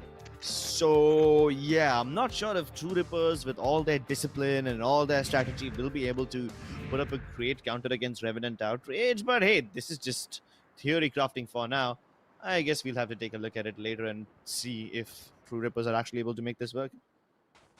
Yes, certainly. This time around, we're going to see all of the players from the side of Team Revenant start going into the bottom part of the hard point here, getting there nice and early, but holding on to it is another task all by itself. And there you go, you can see Revenant Outrage getting those early kills, but being traded out here by the side of Team True Rippers. Team True Rippers just going in guns blazing, getting all those kills and establishing control on the hard point. And now it seems that Reaction YT will be able to get this kill and open himself up to just roam outside and make sure he can pick off the members of Team Revenant Outrage. Reaction, there you go, he's gonna start moving around, and yeah, I'm not too sure what Revenant Outrage can do. It seems like they're trying to push in one after the other, but it's not really working out. I mean, they're getting the kills. It's not like these guys are not able to do that, right? The entire kill feed is just lit up with TR everywhere. They're trying to make sure that they get the kills. They get it every now and then, but again, no trades. So, yeah, it kind of seems like True Ripper is going to walk away with this one. And discipline or no discipline, it just seems like they're getting out-aimed at this point. Revenant Outrage gets like 1 or 2 occasional kills, but yeah, this definitely doesn't seem to be going in their favor. I take my words back. True Rippers is way too disciplined for Revenant Outrage, and they need to come up with something, otherwise they will be overpowered really, really soon. 2 points to 35, it is just way too big of a lead. Somehow Blitz the George is still alive inside that battle corner. The nade's not really affecting him, but that Predator missile definitely will get him.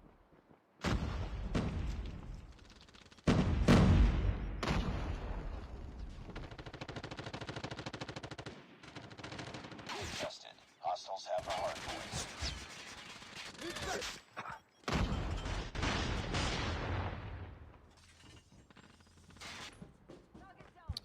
My goodness.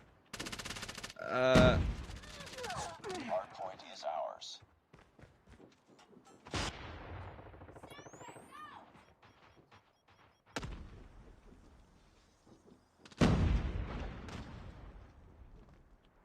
Third hardpoint about to show up. Now this thing might just be a little problematic. True Rippers, these guys are just going off the rails, getting every kill. Finally, Revenant might have an answer to this, or rather should I say, fake answer to this, because these guys are trying to go for the longer flank, but Roshan's flank does get denied.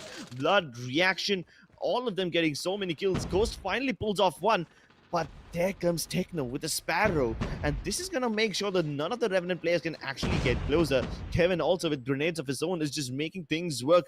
All the players of True Rippers have pulled out their operator streaks. The Annihilators, the Sparrows, they are coming through. Horus with a nice hunter killer drone is able to deny anyone who's trying to make an answer. Blitz the Jot, good for only one, as he will get traded out eventually. But this is just so problematic. At least Revenant Outrage don't have very little points. 30 points is still doable, but with True Reapers about to reach the 100 kill mark, I think that this game is starting to slip out of their hands. Most certainly, it's feeling like the side of True Rippers have established so much control, and you can see time and time again, Revenant Outrage, they're just going back and try to get the hard point for the last few seconds. It gets them a couple of points at best, and they're late to the next hard point. So it's almost like a trap over here to try and go back for this one, because there's all 5 members from True Rippers on the next hard point, and there you go.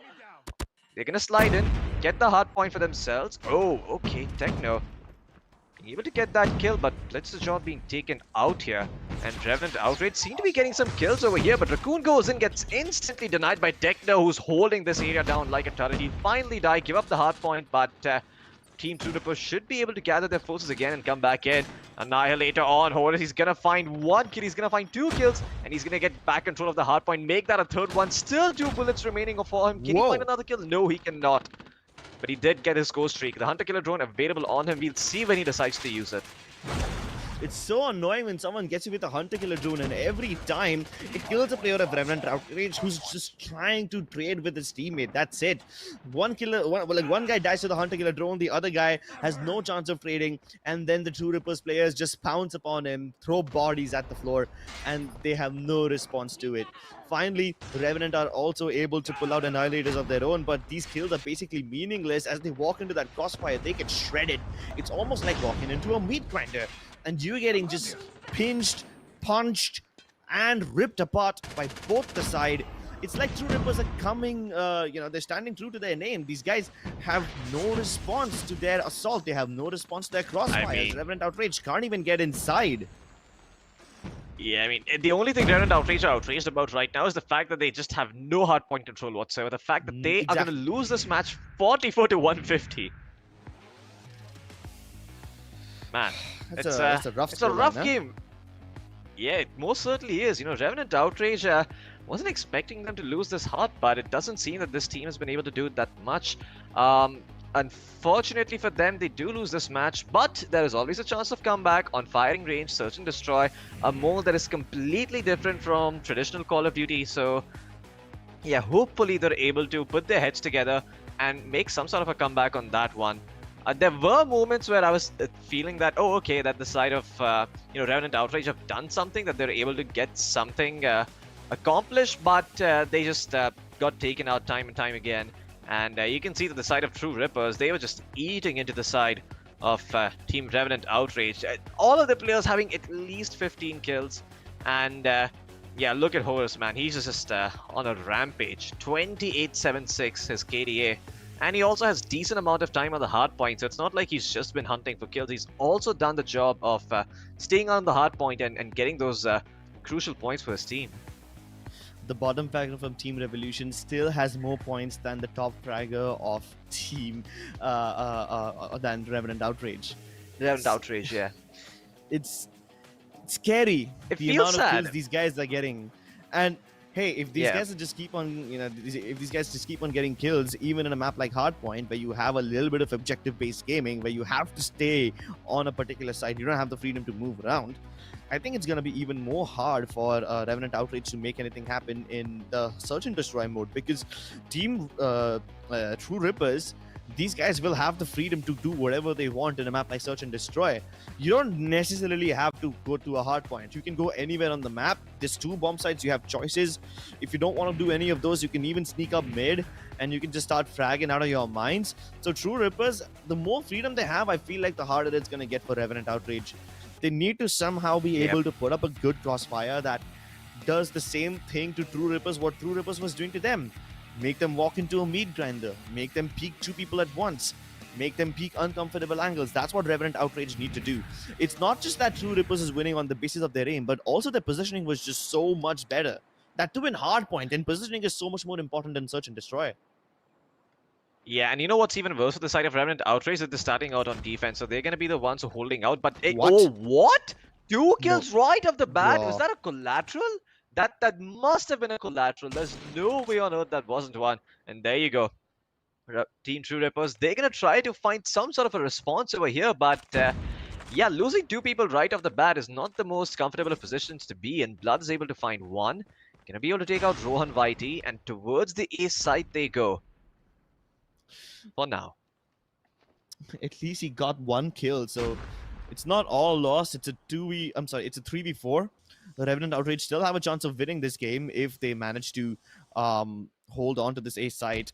The guy on the battles not just has a chopper, but also a sniper. Blitz the Jod doing a good job of holding the A site down, like a literal turret.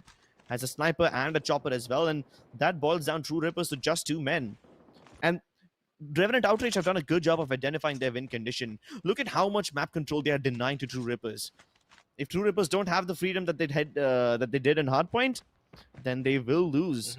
And they know that this is the win condition. They're trying to rip out all the freedom. They have no post-plant positions left because Raccoon has already cut them off from behind. He's going to try to get this kill, but Horus is just too evasive. He could never get it done. It's now a 2v2. They still need to go for the bomb plant.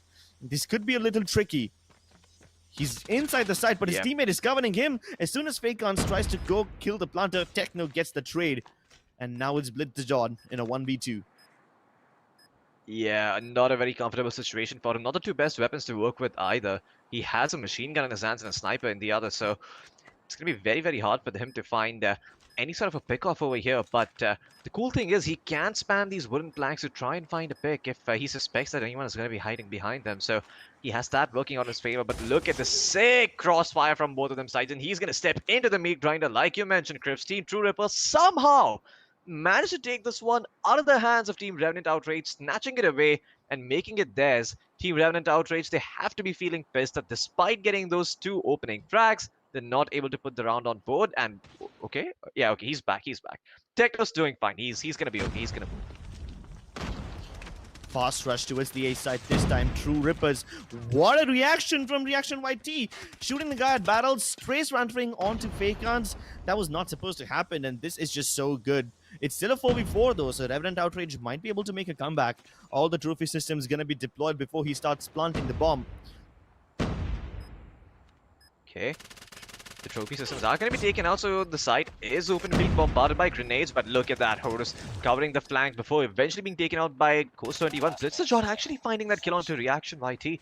And there you go. This is actually going to open things up for Revenant Outrage. Only one person surviving from True Rippers. He's playing trailers and he's going to be taken out. The defuse is going to come through, and Revenant Outrage, a much needed round for them on defense. True Rippers, now the real game starts. Yeah, Revenant Outrage, they have an answer to True Rippers in this game. It's not like Hardpoint. It's not like True Rippers are in control. They are denying them a lot of map control. And this time, it's going to be a very fast A push. And let's see if Revenant Outrage can actually stop this. Fakons just spamming the site with all sorts of nades, hoping that at least it will slow them down. But nah, they've reached the bomb planting area already. No smokes, nothing deployed, just one trophy system. But Kevin and Blood both deliver with a sniper. This is great. Luckily, Kos is already here, and he's going to be able to spray one person down as well, turning it into a 3v3. No time to take post-plant positions. They're going to have to fight from on the site.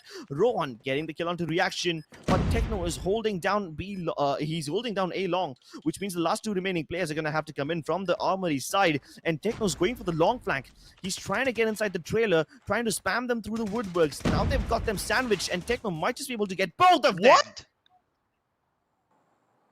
My god, Techno. I haven't even seen, stars well when I'm trying to spot constellations out in the night sky, but Techno aligned those two heads better than I ever could, so kudos to him for being able to pull off that 1v2. He had absolutely no business winning that one, but yeah, Revenant Outrage peek him one by one and get their heads ripped off, so there's a lesson on how to peek, I guess. But I like this approach from Team True Rippers. They see some utility being thrown in towards A, so they start making their way towards B. All 4 players, all 5 players going in together. So the player who is the most ahead, he has the confidence of knowing that his teammates have his back. Blitzjod though, look at that, just LMG spam coming through, not really letting anyone from the side of Team True Rippers cross. And there you go, grenade has been equipped in it. He's gonna try to bounce it off of the wall, maybe get himself another kill. He is gonna tag up one player, move out with the machine gun, but he's not able to find the kill. He doesn't convert it. Reaction being able to cover his teammate while he escapes. Great stuff here from the side of Team True Rippers. Being able to go back out, and now they're gonna slip back out, go towards mid, preferably towards the A side where there's only one defender playing, and if they get the bomb plant down without losing a single player, they're going to be in a 2v2 situation, and that is the dream. Yeah, but there is a sniper right here. What? No, Rohan! He walked away from the side at the worst time possible. He could have taken them down, but hey, at least the only silver lining I see from this is the fact that he can now regroup with his teammate and go for the retake together rather than just facing him alone. But it's not going to matter. They get inside trailers, they get the kill onto Fakons, and they've gone for the long flank already. Raccoon closing in from A long. He's going to be spotted out by Reaction. Techno, he's watching anyone who's trying to enter the site. He spotted two players just waiting for an opening. It's a 2v2 and they need some sort of utility to clear the players inside trailer, but they're both just in there. None of them are trying to peek. Raccoon does get the better of Techno, forcing now to peek him. Bomb will be tapped. He's gonna be forced to peek. Reaction does get the kill onto Rohan, but they're not going for the defuse. They both try to fight Reaction one by one, and you can't do that. You can't give him these 1v1 fights. This is the second time you've seen this happen at the exact same place. First by Techno, now by Reaction. Great stuff here from the side of Team True Rippers. Time and time again, coming in clutch like that in those 1v2 situations. You have to double peek him. You have to send in both bodies at once at slightly different angles and set each other up for trades. But it seems like Team Revenant Outrage, there's some miscommunication going on. So, what? I've seen two players are already dead here on their side. And yeah, Team True Rippers have just wandered into the A side and then now they're planting the bomb. Oh God, Blitz tried to throw a nade onto the guy on side, but he was instantly sniped off. True Rippers are just ripping them a new one. Finally, Ghost has some sort of a response to this as he tries to come in from the toilets, but nope, none of that will be of any importance. True Rippers shut them down, leading 4-1 on the attacking side. Now that they're in defense, Revenant Outrage are going to have to put up something really stellar to make this work.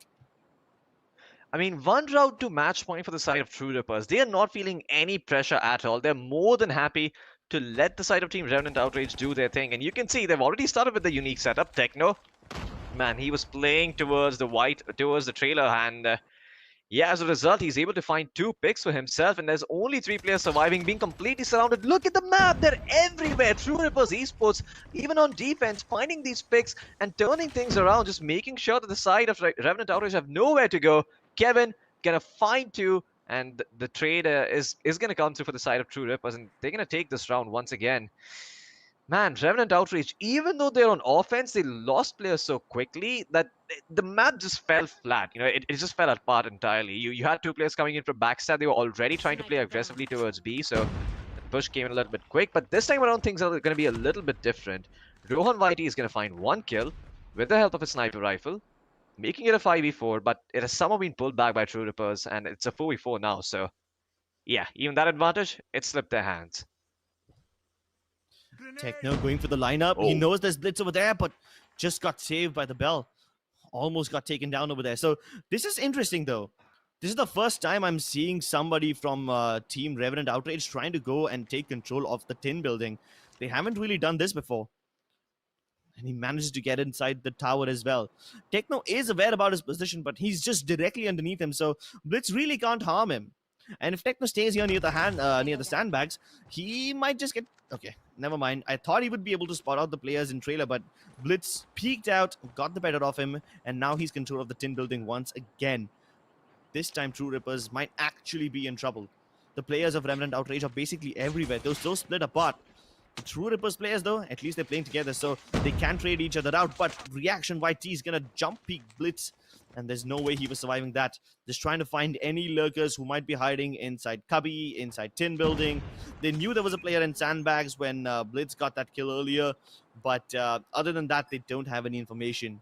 Now that the bomb's been planted, this 2v2 retake might be possible for Revenant. Yeah, but the issue is going to be the crossfire that they are playing on the side of Revenant. I mean, the True Rippers, okay, there you go. Rohan Whitey is going to be able to take out Reaction, creating a fair bit of a distraction, using that pickup truck for cover very, very well. Taking a lot of time to die there. As a result, Horus, he should be able to get into a decent position, but Raccoon still biding his time, not really sticking the defuse yet. And look at that, Horus. Oh no, he actually missed a shot. There is a chance for the defuse over here. He's gonna pull out the buys and start spamming. Is he gonna get the defuse? He's trying. No, he does not get it. Okay, True Rippers. Does the bomb go down? It should explode. There you go. There's not enough time here, and True Rippers not gonna win that round. It's gonna be the side of Revenant Outrage picking that one up for themselves. Man, that looked insane. I had no idea that Horus was gonna do that. He went all the way around, went for the long fight, was confident that he's gonna get a shot, because if he didn't, then he simply wouldn't have enough time, and that's exactly what happened. He went the long way around, didn't get the pick, and lost out on time. Blood is going to go down this time around from True Rippers, so another opening created here for Revenant Outrage, but the question is, what can they do with it? Yeah, but they got this pick on mid. That means that True Rippers can just always spread out and get even more information because they know that someone or the other from True Rippers is not going to be watching mid. They're either going to be focused on A or B. And for now, it does seem like A side is under assault. Kevin and Techno shutting them down. Kevin, he doesn't even need to help Techno. Him himself is alone enough to wipe out majority of the players headed towards him. Blitz the Jot now trying to pre-fire, but this is not the best weapon to be carrying around if you're up there and you want to jump out of the window, be a fast little guy. Raccoon finally gets the better of Techno, but Reaction YT has now surrounded Blitz. Two players are trying to peek him at the same time, and Reaction YT will finally be able to get it. It's just a 1v2. Not the worst situation that they have been in, but this is a do or die, and he's getting double beat. No chance that Raccoon could have won that game. True Rippers will be able to win the game 2-0 and move on into the tournament. Man, what an excellent performance here from the side of Team True Rippers. Revenant Outrage, I was expecting more for them, if I'm being perfectly honest here. I'm a little disappointed that they were not able to really put up a fight against True Rippers, but then at the same time, you know, it's True Rippers you're going up against. They're not going to go easy on you. They're not going to go, allow you to have those openings. And Revenant Outrage, it just seemed that whatever their approach was, it was countered completely to Rippers' plans. They were always on the aggressive, always so confident, right? I mean, the saying goes, when you're not sure what to do, peak with confidence, but that never happened for Revenant Outrage, and that always happened for the side of Team True Rippers. They were always so confident whenever they're going out and peaking that it never seemed like they were ever on the back foot. So as much as Revenant tried, it's just going to be True Rippers taking it simply because of the fact that, you know, they're playing together and they're just going out there and taking fights. They're not afraid, so they can have their crosser in the right place and they're going to get the kills and back off. Yeah, and I felt like the attacking side from Revenant Outrage was a little one-dimensional. They were spreading out, but then whatever they were doing towards the middle part of the round, you know, where they committed to go, that was kind of predictable. So True Rippers already had multiple people present over there. And sometimes the players of Remnant Outrage did manage to catch a couple players off guard. Like, we remember that one round where Blitz was inside the tin building and then on the tower. Yeah, he was able to catch the player directly underneath him off guard, but then after that, there was no follow-up. He got map control, but he did not know what to do with it. So I felt like that's what the whole problem was Revenant Outrage was. They have a certain objective at the start of the round, but once the round progresses, they can't adapt. That's what I felt the problem was for Revenant Outrage. Of course, aside from that, of course, the fact that True Rippers were just so much better with their mechanics, their aiming, their movement, that also is a massive factor. Yeah, it most certainly was. The biggest thing for True Rippers was also the fact that when they were playing Hardpoint, they were so wise with their kill streak and their operator classes, right? Every single time you saw them use it, it was at a crucial point. They didn't just pop it just to continue getting those frags and continue feeling like a boss and continue feeling like, I'm untouchable. No. Every single time they activated a score streak or an operator skill, they did it to have impact in a particular way. It was to help them out with something. And you never got that chance if you were playing on Revenant Outrage, because to start things off, you never got those skills. So it seemed that time and time again, the team Revenant Outrage, they were just too keen on working with whatever the hell they got. I know the spawn for them wasn't favorable on Hardpoint, so maybe it's not the best judgment in the world for the maybe it's not the best thing for us to judge them on the basis of how well they did on the first point, but the subsequent points were equally bad. They were not able to get there on time. They were leaving one or two players behind on the previous hard point to get those points, and as a result, they just never really put up a fight. But it's going to be it for today, folks. I think we're done with this, but we are going to be having a lot of fun matches tomorrow as well. So let's have a look at the schedule and see what those ones are going to be. It's going to be Initiative Zyme versus Icarus, 7C Esports versus Force One, followed by the Lazy Gen versus Intent to Kill, Fendrix Revolution versus True Rippers Esports. These matches should be very close and very fun.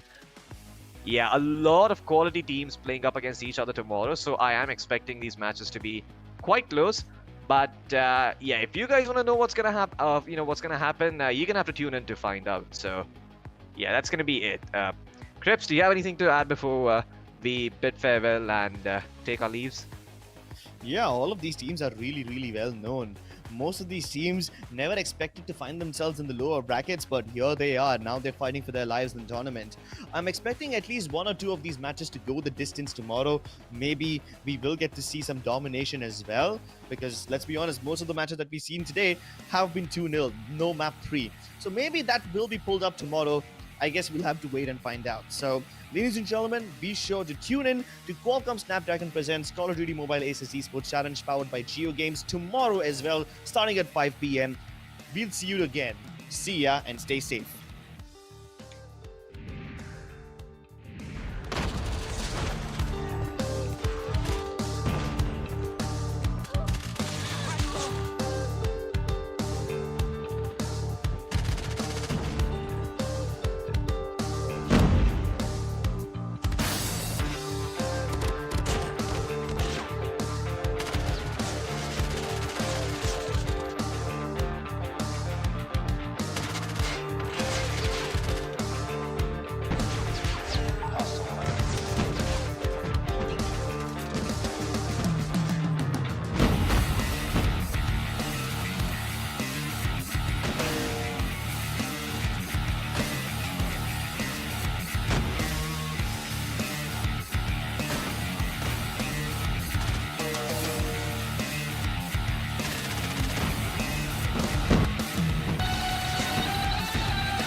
The dreams of India, they are changing.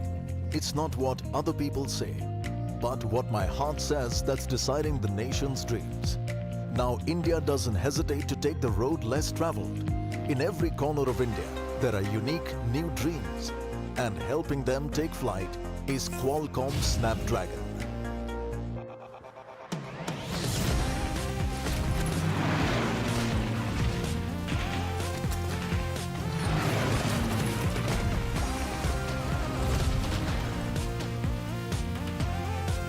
Unleash your dreams. Unleash the best smartphone experiences with Qualcomm Snapdragon.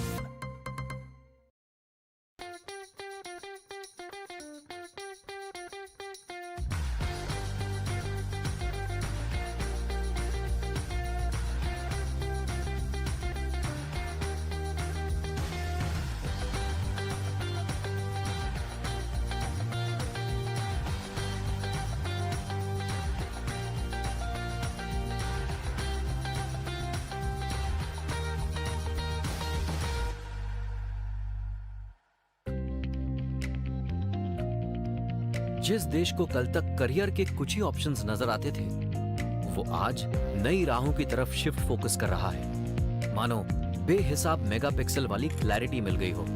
आज का India नई निगाहों से सब देख रहा है। तकदीर में वो विश्वास नहीं करता, तस्वीर अपनी लाइफ की वो खुद बनाता है। आज इंडिया अपने सपनों में रंग भर रहा है और ये मुमकिन कर रहा है Qualcomm Snapdragon।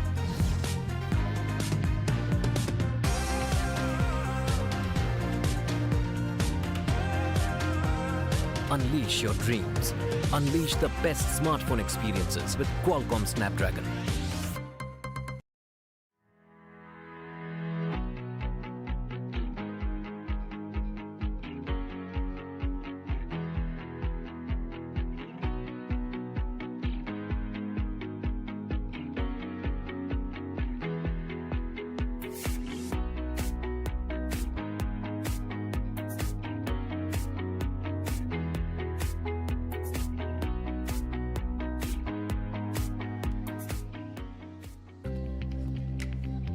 इंडिया के सपने बदल रहे हैं। लोग क्या कहते हैं कि जगह, अब दिल क्या कहता है, सपने डिसाइड कर रहा है। अनजान राहों पर चलने में इंडिया अब नहीं हिचकिचा रहा है। इंडिया के कोने कोने में नए अनोखे सपने हैं और इनको उड़ान भरने में मदद कर रहा है Qualcomm Snapdragon।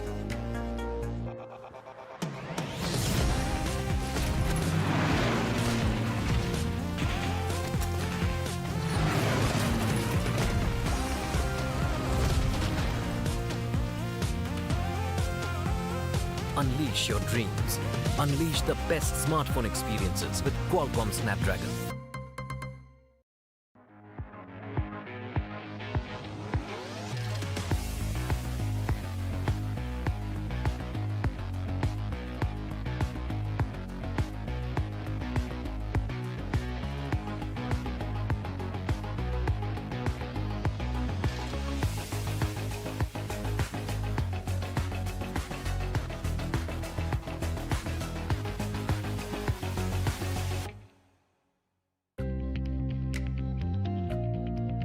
A country that had few career options in sight till yesterday is shifting its focus towards newer avenues today, as if it's found a multiple megapixel-like clarity. Today's India is seeing everything with a new set of eyes. No longer believing in fate or destiny, it's etching the course of its life by itself. Today's India is adding color to its dream. And all of this is being made possible by Qualcomm Snapdragon.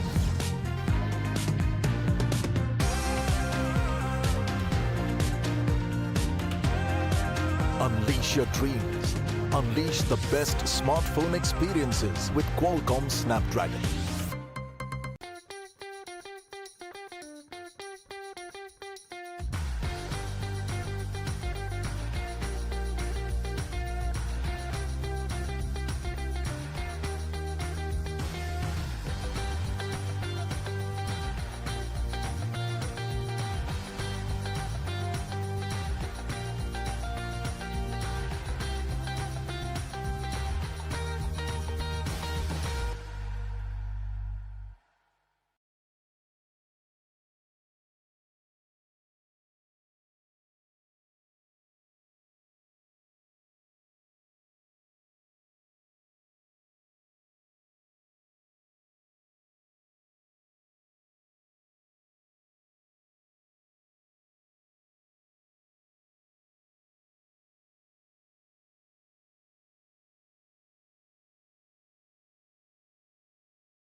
The dreams of India, they are changing. It's not what other people say, but what my heart says that's deciding the nation's dreams. Now India doesn't hesitate to take the road less traveled. In every corner of India, there are unique new dreams, and helping them take flight is Qualcomm Snapdragon.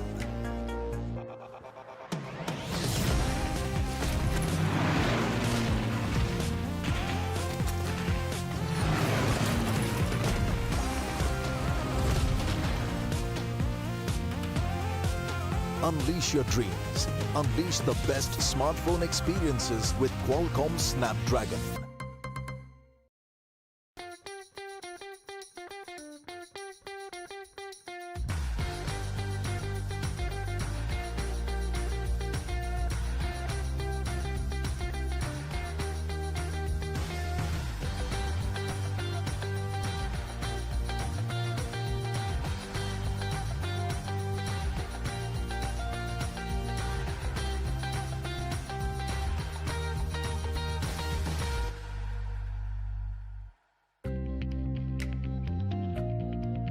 जिस देश को कल तक career के कुछ ही options नजर आते थे, वो आज नई राहों की तरफ शिफ्ट फोकस कर रहा है। मानो बेहिसाब मेगापिक्सल वाली क्लैरिटी मिल गई हो। आज का इंडिया नई निगाहों से सब देख रहा है। तकदीर में वो विश्वास नहीं करता, तस्वीर अपनी लाइफ की वो खुद बनाता है। आज इंडिया अपने सपनों में रंग भर रहा है और ये मुमकिन कर रहा है क्वालकॉम स्नैपड्रैगन।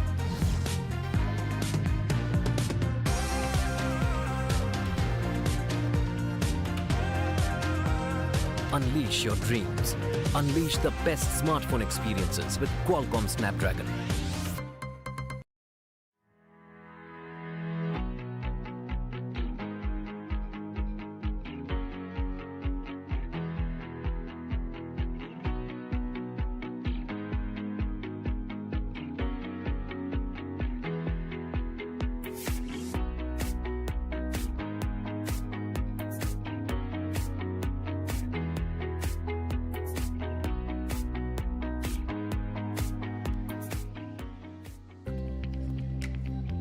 इंडिया के सपने बदल रहे हैं। लोग क्या कहते हैं कि जगह, अब दिल क्या कहता है, सपने डिसाइड कर रहा है। अनजान राहों पर चलने में इंडिया अब नहीं हिचकिचा रहा है। इंडिया के कोने कोने में नए अनोखे सपने हैं और इनको उड़ान भरने में मदद कर रहा है Qualcomm Snapdragon.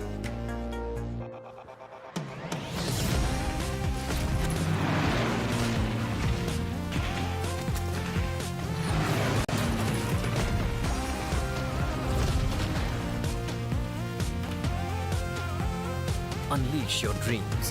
Unleash the best smartphone experiences with Qualcomm Snapdragon.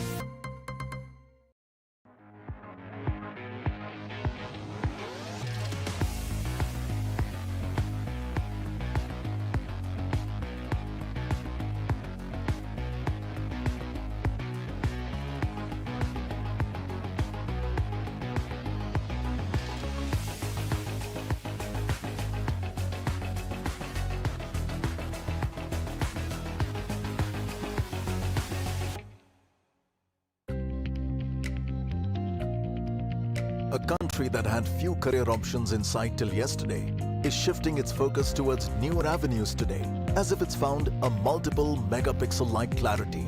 Today's India is seeing everything with a new set of eyes. No longer believing in fate or destiny, it's etching the course of its life by itself. Today's India is adding color to its dream. And all of this is being made possible by Qualcomm Snapdragon.